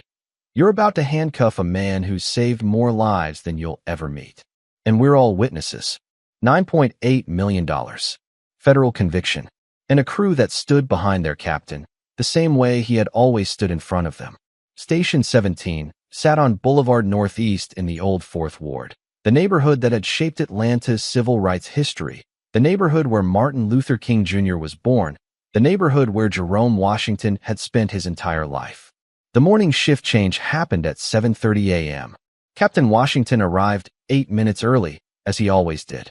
His black Ford F-150 pulled into the side lot at 7:22 a.m. By 7:38 a.m., he was standing in front of the station greeting his crew. 20 years with Atlanta Fire Rescue. 8 years commanding Station 17. 3 Medals of Valor hanging in the station's trophy case. 200 firefighters trained at the academy. A career built on running toward danger while everyone else ran away. His father, Jerome Washington Sr., had served at this same station for 30 years before retiring in 1998. The photograph still hung in the common room. A younger version of the same face, the same captain's bars, the same pride. His grandfather, Samuel Washington, had been one of the first black firefighters hired by the Atlanta Fire Department in 1963. The integration had been contentious. The acceptance had been slow. But the Washingtons had stayed, had served, had earned their place through decades of sacrifice. 3 generations. 60 years. 1 station. This Tuesday morning, Captain Washington wore his crisp navy blue uniform shirt with gold captain's bars on the collar. His radio was clipped to his belt. His crew was preparing for the shift, Engineer Davis checking the rigs, Lieutenant Chun reviewing the morning briefing, firefighters Morrison and Jackson washing equipment in the bay. The 2 men approached from the street. Olive tactical vests, 10 cargo pants, black boots, ICE insignia visible on their shoulders. Washington noticed them before they reached the station. The particular walk of officers with purpose. The scanning that preceded confrontation. He assumed they needed directions. The neighborhood had changed over the years. Gentrification bringing new residents who didn't know the streets the way he did. Morning. His voice carried the warmth of someone who had spent 20 years as a public servant. You fellas lost? Need directions somewhere. Agent Kyle Braddock stopped 5 feet from the captain. His partner positioned himself at an angle, the formation that would provide a second body cam perspective. Actually, we're looking for you. Washington's expression shifted slightly. Curiosity replacing hospitality. Looking for me? What can I help you with? We got an anonymous tip about an illegal alien working at this station. The words landed on the concrete apron of Station 17, in front of the bay doors where 2 gleaming red fire engines waited, while the crew of firefighters Washington had commanded for 8 years watched from inside. An illegal alien? That's correct. We need to verify the immigration status of personnel here. Washington looked at the agents. At his station. At the 60 years of Washington family history that surrounded him. I'm the captain here. I've worked at this station for 20 years, my friend. Braddock's eyes scanned Washington's uniform. The captain's bars. The Atlanta Fire Rescue patches. The radio. The name tag that read J. Washington. Anyone can buy a uniform online. We need to see documentation proving you're legally authorized to work in this country. Documentation. Washington repeated the word with the calm that 20 years of emergency response had made instinctive. You're asking me for papers. At my own fire station. We're conducting an investigation based on a tip. An anonymous tip. The source is confidential. The source is wrong. I'm Captain Jerome Washington. I've been with Atlanta Fire Rescue for 20 years. I was born 6 blocks from here. Braddock's expression didn't change. His partner's body cam, Axon Body 2, timestamp 7 hours, 38 minutes, and 47 seconds, captured his posture. Skeptical. Certain. Everyone has a story. This isn't a story. This is documented fact. My personnel file is inside that station. My birth certificate is on file with the city. My entire career is a matter of public record. Records can be falsified. My records haven't been falsified. I've worked for the city of Atlanta for 2 decades. I've been background checked, drug tested, and vetted more times than you've probably conducted investigations. Inside the bay, Lieutenant Chun had stopped what he was doing. Engineer Davis had set down his clipboard. The crew was watching through the open doors, the particular attention of people witnessing something wrong. Sir, I'm going to need you to produce identification. I have identification. I have a Georgia driver's license. I have a city employee ID. I have credentials that prove exactly who I am. Washington reached slowly toward his back pocket. The movement of someone who understood how officers could interpret sudden gestures. He produced his wallet, extracted his driver's license, held it out. Jerome Elijah Washington. This address is 3 miles from here. I've lived in Atlanta my entire life. Braddock examined the license with theatrical suspicion. This proves residency. It doesn't prove citizenship. My birth certificate proves citizenship. I was born at Grady Memorial Hospital. The midwife who delivered me still lives in this neighborhood. Her name is Mrs. Henrietta Collins. She's 87 years old. She'll vouch for me. I don't verify identities through elderly witnesses. Then how do you verify them? Because I'm offering you every piece of evidence a reasonable person would need. At the field office. We can verify everything there. I'm not going to any field office. I have a 24-hour shift that started 8 minutes ago. I have a crew depending on me. I have a city that pays me to protect it. Braddock's partner spoke for the first time, quietly, directed at his colleague. Kyle, maybe we should check with the fire department. We'll verify through proper channels. He's showing us credentials. He says he's the captain. Anyone can claim to be the captain. That's why we verify. Washington looked at the partner, at his body cam, at the doubt visible in his posture. What's your name? Agent Reeves. Agent Reeves, your partner is about to make a serious mistake. I'm giving both of you the opportunity to make a phone call, verify my identity, and walk away from this without consequences. Sir, we're just following up on a tip. A tip from who? Did you verify the source? Did you check whether the information was credible before you drove to a fire station and accused a captain of being an illegal alien? Silence. You didn't verify anything, did you? You got a phone call about a black man at a fire station, and you came straight here without doing basic investigative work. Braddock stepped closer. We're going to need you to come with us. I'm not going anywhere. Washington's voice dropped to the register he used when commanding scenes. Calm, authoritative, absolute. And before you do something you can't undo, let me tell you exactly who you're dealing with. He gestured to the station behind him. I was born 6 blocks from here. Grady Memorial Hospital. December 14th, 1976. My mother was in labor for 16 hours. Mrs. Henrietta Collins delivered me because the doctor was busy with another patient. He pointed to the photograph visible through the station windows, his father in dress uniform, captain's bars gleaming. My father was a firefighter at this station for 30 years. Jerome Washington Sr. He retired in 1998. His retirement ceremony was held right here, in this bay, with 300 people in attendance. He let the word settle. My grandfather was one of the first black firefighters hired by the Atlanta Fire Department. 1963, 6 years before I was born. Samuel Washington. There's a plaque inside that station with his name on it.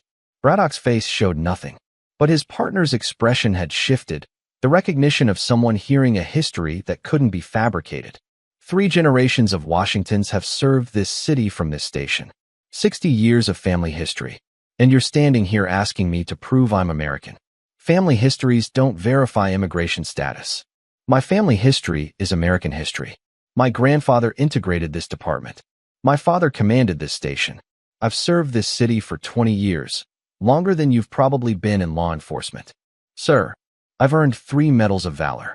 Do you know what that means? It means I've risked my life to save people. It means I've gone into buildings that were about to collapse and carried people out. It means I've done things that most people only see in movies. He held up his hand, showing the scarring on his palm. This is from the Buckhead Grand Hotel fire in 2009. I pulled 9 people out of that building. The ceiling collapsed 20 seconds after I got the last guest through the door. He touched his left shoulder.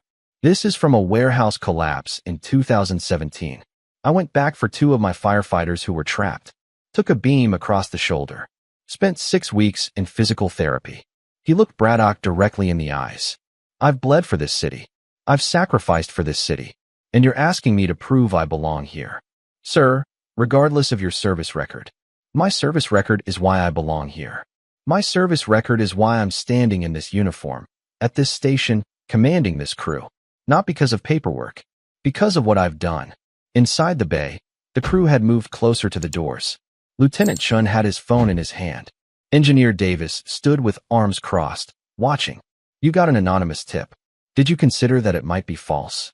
Did you consider that someone might be targeting me? Did you consider that the tip itself might be the crime? We investigate all tips. You investigate. You verify. You confirm before you accuse. That's how legitimate law enforcement works.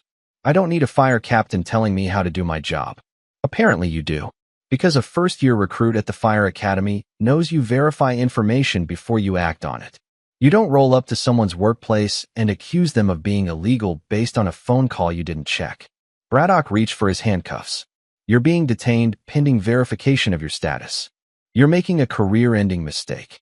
That's what everyone says. I'm not everyone. And in about 30 seconds, you're going to understand exactly why. Lieutenant Marcus Chin stepped out of the bay doors before Braddock's hand reached the cuffs. His phone was already raised. Recording. The screen showing a clear view of both agents and his captain. You're about to handcuff a man who's saved more lives than you'll ever meet. Braddock turned. Behind Chun, the entire crew of Station 17 was emerging. 8 firefighters in navy blue uniforms, several with phones raised, all watching with the particular intensity of people who would not stand by in silence. And we're all witnesses. Sir, step back. This is a federal matter. This is our captain. This is our station. And you're about to do something that every camera here is going to document. Engineer Davis moved to Chin's left. His voice carried the growl of a 23-year veteran. Captain Washington trained me 20 years ago, when I was a scared recruit who didn't know which end of a hose to hold. He made me the firefighter I am. Firefighter Morrison stepped forward on Chin's right. He pulled me out of a structure fire in 2019. Roof came down. I was trapped. He went back in when everyone else said it was too dangerous. Firefighter Jackson joined the line. His father trained my father. That's 2 generations of Washingtons teaching 2 generations of Jacksons how to save lives. The crew formed a semicircle behind their captain. Not threatening. Not aggressive. Simply present. Simply witnessing. Simply refusing to let this happen in silence. Braddock's partner had taken several steps back. His body cam captured his face, the expression of someone recognizing catastrophe. Kyle, maybe we should. Stay out of this. There are 8 witnesses. 8 cameras. This is going to be documented from every angle. I don't care about cameras. I care about verifying status. Chin lowered his phone slightly, just enough to speak directly to Braddock. His status is captain. His status is 20 years of service. His status is 3 medals of valor. His status is the son and grandson of firefighters who served this station before he was born. That doesn't prove citizenship. What would prove it? What piece of paper would satisfy you? Because I'm looking at a man who has bled for this city, who has run into burning buildings while everyone else ran out, who has saved lives that you'll never know about. What documentation proves citizenship better than that? Braddock's hand closed around his handcuffs. He's being detained. Then you're detaining all of us. Because we're not going to stand here and watch you humiliate our captain. Chin stepped forward. Davis stepped forward. Morrison and Jackson stepped forward. The entire crew moved as one, not to obstruct, but to witness, to document, to ensure that whatever happened next would be seen by everyone. Captain Washington. Chin addressed his commander directly. Whatever happens, we've got you. Every camera here is recording. Every firefighter here will testify. You're not alone. Washington looked at his crew, at the men and women he had trained, commanded, and led into danger for years. at the family that Station 17 had become. Stand down. All of you. Document everything, but don't interfere. Let him do what he's going to do. Captain, that's an order. I've been through worse than this. What matters is that every camera catches what happens next. He turned back to Braddock. Go ahead. Do what you came to do. And understand that you're doing it in front of 8 witnesses, 8 cameras, and 60 years of Washington family history. Braddock grabbed his arm. Turn around. Washington turned. His hands moved behind his back. The handcuffs clicked. And 8 firefighters stood in the morning sun, phones raised, watching their captain detained in front of his own station. Atlanta Fire Rescue Chief Patricia Okonkwo was in her vehicle within 90 seconds of receiving Lieutenant Chen's call. Chief, you need to get to Station 17. Now, what's happening? ICE agents just handcuffed Captain Washington. In front of the station. In front of all of us. They did what? They're claiming they got an anonymous tip about an illegal alien. They're detaining him for verification. Jerome Washington? Whose father served at that station? Whose grandfather was one of the first black firefighters in the department? Yes, ma'am. I'm on my way. The chief's SUV covered the distance from headquarters to Station 17 in 11 minutes. She arrived to find a scene that would define her administration's response to civil rights violations. Her captain in handcuffs. 2 ICE agents beside a federal vehicle. 8 firefighters with phones raised. The morning sun illuminating the Atlanta Fire Rescue logo on the station's facade. She was out of the vehicle before the engine fully stopped. What the hell is going on here? Braddock turned. He saw the chief's vehicle. The insignia. The woman approaching with the particular authority of someone who commanded thousands of personnel. Ma'am, this is a federal matter. That man is my captain. Jerome Washington. 20 years of service. 3 medals of valor. What possible reason do you have for putting him in handcuffs? We received a tip about an undocumented individual. A tip? You handcuffed one of my most decorated officers based on a tip. We're verifying his status. His status is verified. I verified it myself when I promoted him to captain 8 years ago. I verified it when I pinned his 3rd Medal of Valor on his chest. I verified it every time I've signed his performance evaluations for 2 decades. She stopped directly in front of Braddock. I want your badge number. I want your supervisor's name. And I want my captain uncuffed right now. Ma'am, I can't. You can. You detained a city employee at his workplace based on an unverified anonymous tip. You did so without contacting the department, without checking personnel records, without doing any of the basic verification that your job requires. She produced her phone. I'm calling the mayor. I'm calling the city attorney. And I'm calling every news outlet in Atlanta. By the time I'm done, your face will be on every screen in this city. You can't threaten. I'm not threatening. I'm informing you of what's about to happen. You've made a choice. Now you get to live with the consequences. Her fingers moved across the phone screen. Jerome. She addressed Washington directly, her voice softening. Are you injured? No, ma'am. Just detained. We're going to fix this. Every camera here has documented what happened. Every firefighter here is a witness. This ends today. She looked at Chun. Lieutenant, has anyone contacted the media? Not yet, Chief. Do it now. CNN, WSB, AJC. All of them. Tell them there's a story at Station 17. Braddock's face had gone pale. His partner had retreated to the vehicle, the posture of someone trying to create distance from catastrophe. Ma'am, if you'll just let us verify. Verify what? His birth certificate is on file with the city. His personnel record goes back 20 years. His father's service record goes back 50 years. His grandfather's integration of this department is documented in the city archives. She stepped closer. What more verification do you need? What piece of paper would satisfy you that a man who has saved more lives than you've probably ever met is actually American?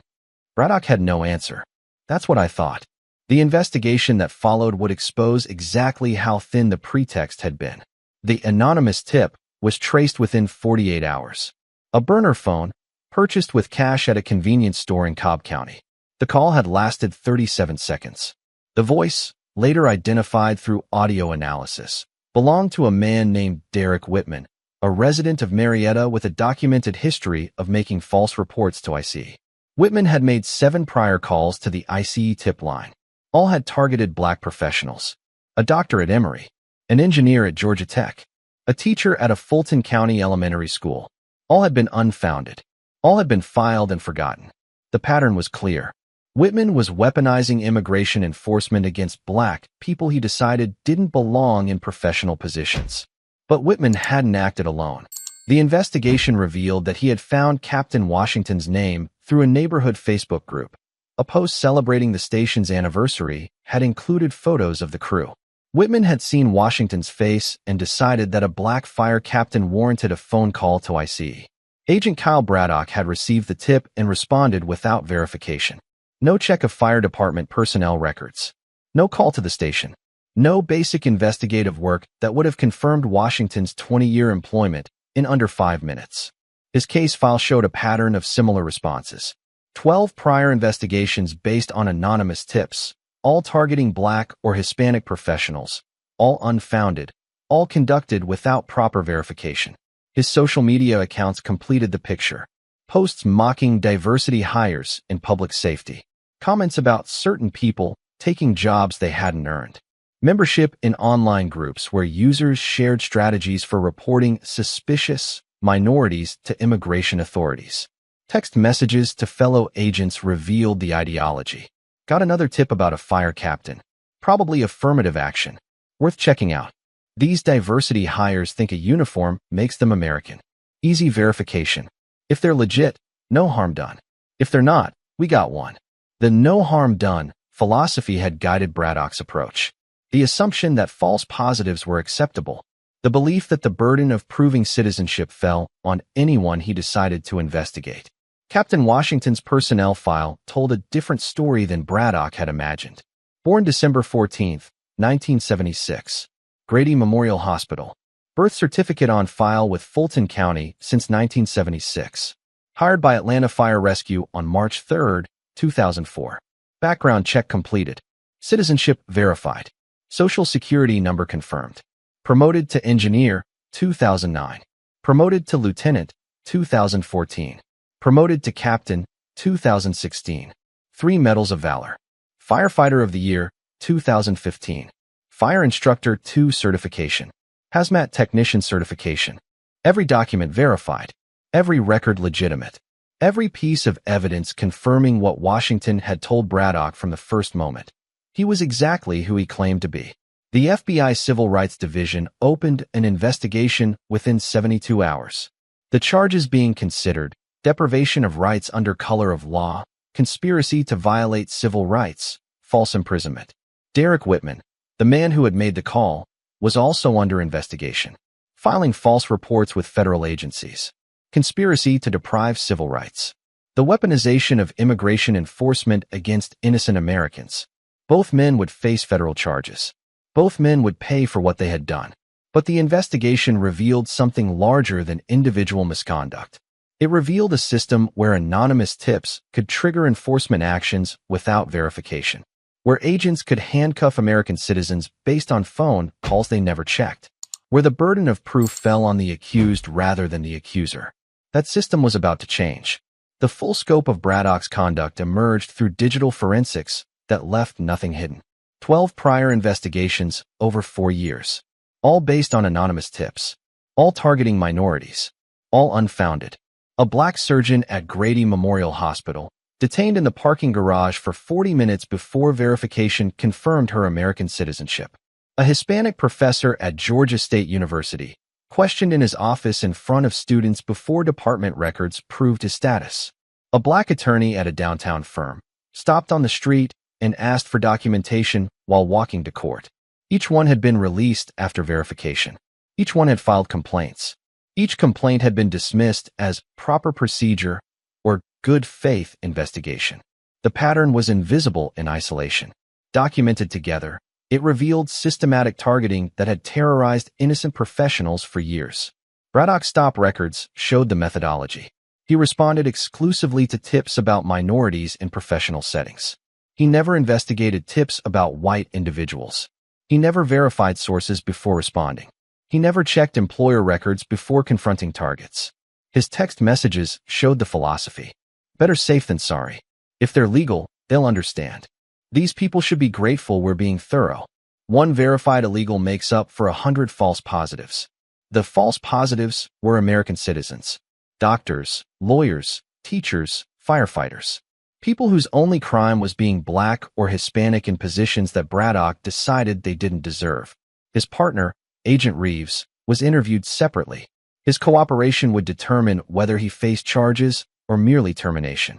Did you believe Captain Washington's credentials were legitimate? I had doubts about the investigation from the beginning. Did you express those doubts? I suggested we verify with the fire department. Kyle refused. When Chief Okonkwo arrived and confirmed Captain Washington's identity, what went through your mind? Silence. Agent Reeves. I knew Kyle had made a terrible mistake. I knew he had made similar mistakes before. I should have stopped it. Derek Whitman, the anonymous tipster, was arrested 3 weeks after the incident. His phone records revealed the full extent of his campaign. 43 calls to ICE over 2 years. All targeting minorities. All providing false information about illegal aliens in professional positions. He had found his targets through social media, news articles, and professional announcements. Anytime a Black or Hispanic person was featured in local media for professional achievement, Whitman considered it an opportunity. His interviews revealed the motivation. These people are taking jobs from real Americans. Someone has to do something. I was just reporting what I suspected. It's not my fault if ICE investigates.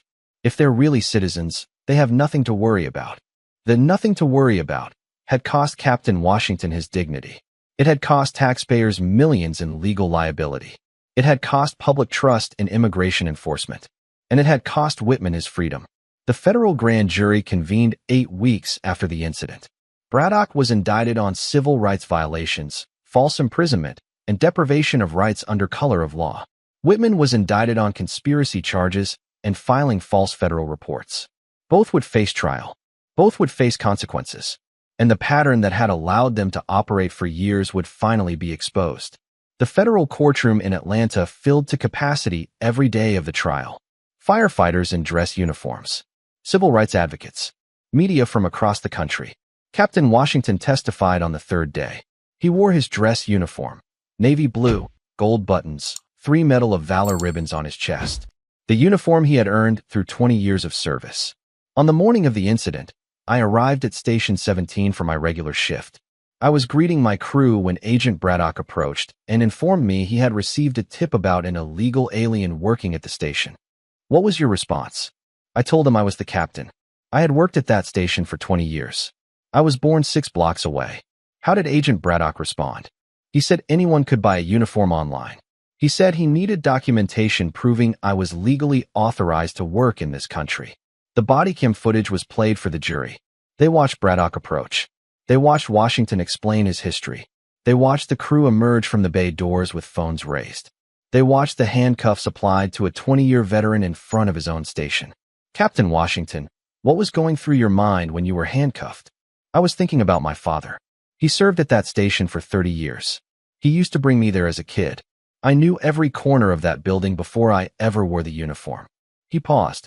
I was thinking about my grandfather. He was one of the first Black firefighters in Atlanta. 1963. He faced things I can't imagine. Racism, discrimination, colleagues who didn't want him there. But he stayed. He served. He proved he belonged. His voice remained steady. And I was standing in handcuffs, being asked to prove the same thing he had to prove 60 years ago. The crew of Station 17 testified one by one. Lieutenant Chun described the captain who had trained him. Engineer Davis described the mentor who had made him a firefighter. Morrison described being rescued from a collapsing structure. Jackson described 2 generations of Washingtons teaching 2 generations of Jacksons. Chief Okonkwo testified about Washington's service record, the Medals of Valor, the Firefighter of the Year award, the 200 recruits he had trained. Captain Washington represents everything this department stands for. Courage, service, sacrifice. He has given 20 years of his life to protecting Atlanta, and he was treated like a criminal for showing up to work. The defense attempted the standard arguments. Following procedure. Responding to a tip. No way to know. The prosecutor's rebuttal was surgical. No way to know. The captain showed him credentials. The captain explained his family history. The captain offered verification through the fire department. 8 firefighters identified their captain. Agent Braddock ignored all of it because he had already decided what he was looking at. She displayed his stop records. 12 investigations. All minorities. All unfounded. This wasn't immigration enforcement. This was harassment.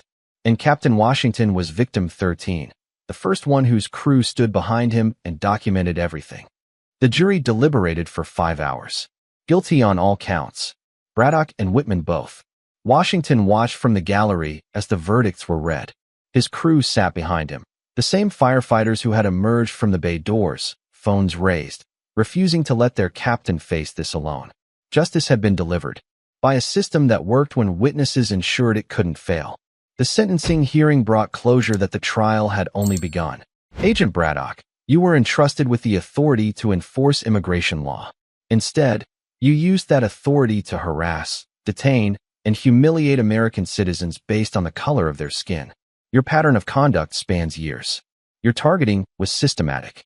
Your refusal to verify was willful. The judge reviewed the pre-sentencing materials with visible contempt. When you handcuffed Captain Washington, you didn't just violate his rights. You insulted 60 years of family service. You demeaned 3 generations of firefighters who dedicated their lives to protecting Atlanta.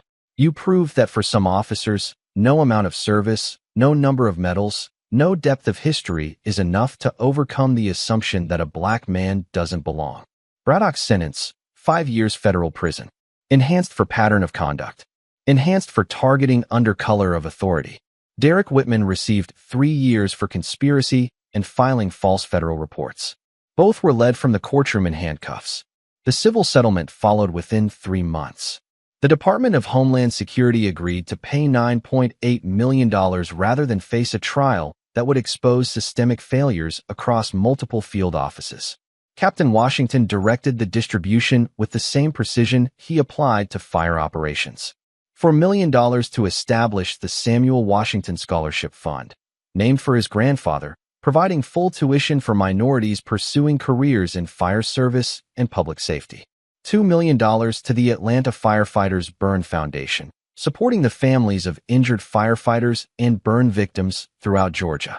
$2 million to civil rights organizations focused on immigration enforcement accountability. The remaining funds secured his family's future. His twins, Jerome III and Marcus, would graduate from the Fire Academy without debt.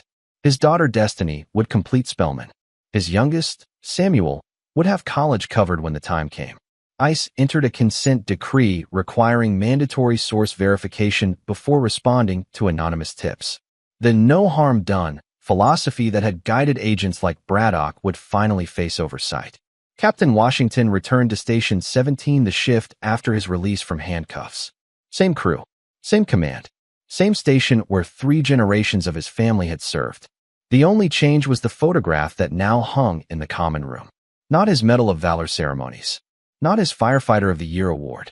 The photograph showed 8 firefighters standing in the morning sun, phones raised, forming a semicircle behind their captain. The crew that had refused to let him face injustice alone. 6 months after the verdict, Jerome Washington III and Marcus Washington graduated from the Atlanta Fire Academy. Their father pinned their badges in a ceremony held at Station 17, the same station where their grandfather had served, where their great-grandfather had been one of the first black firefighters in the city. For generations. 61 years. One family. The Washington legacy continued.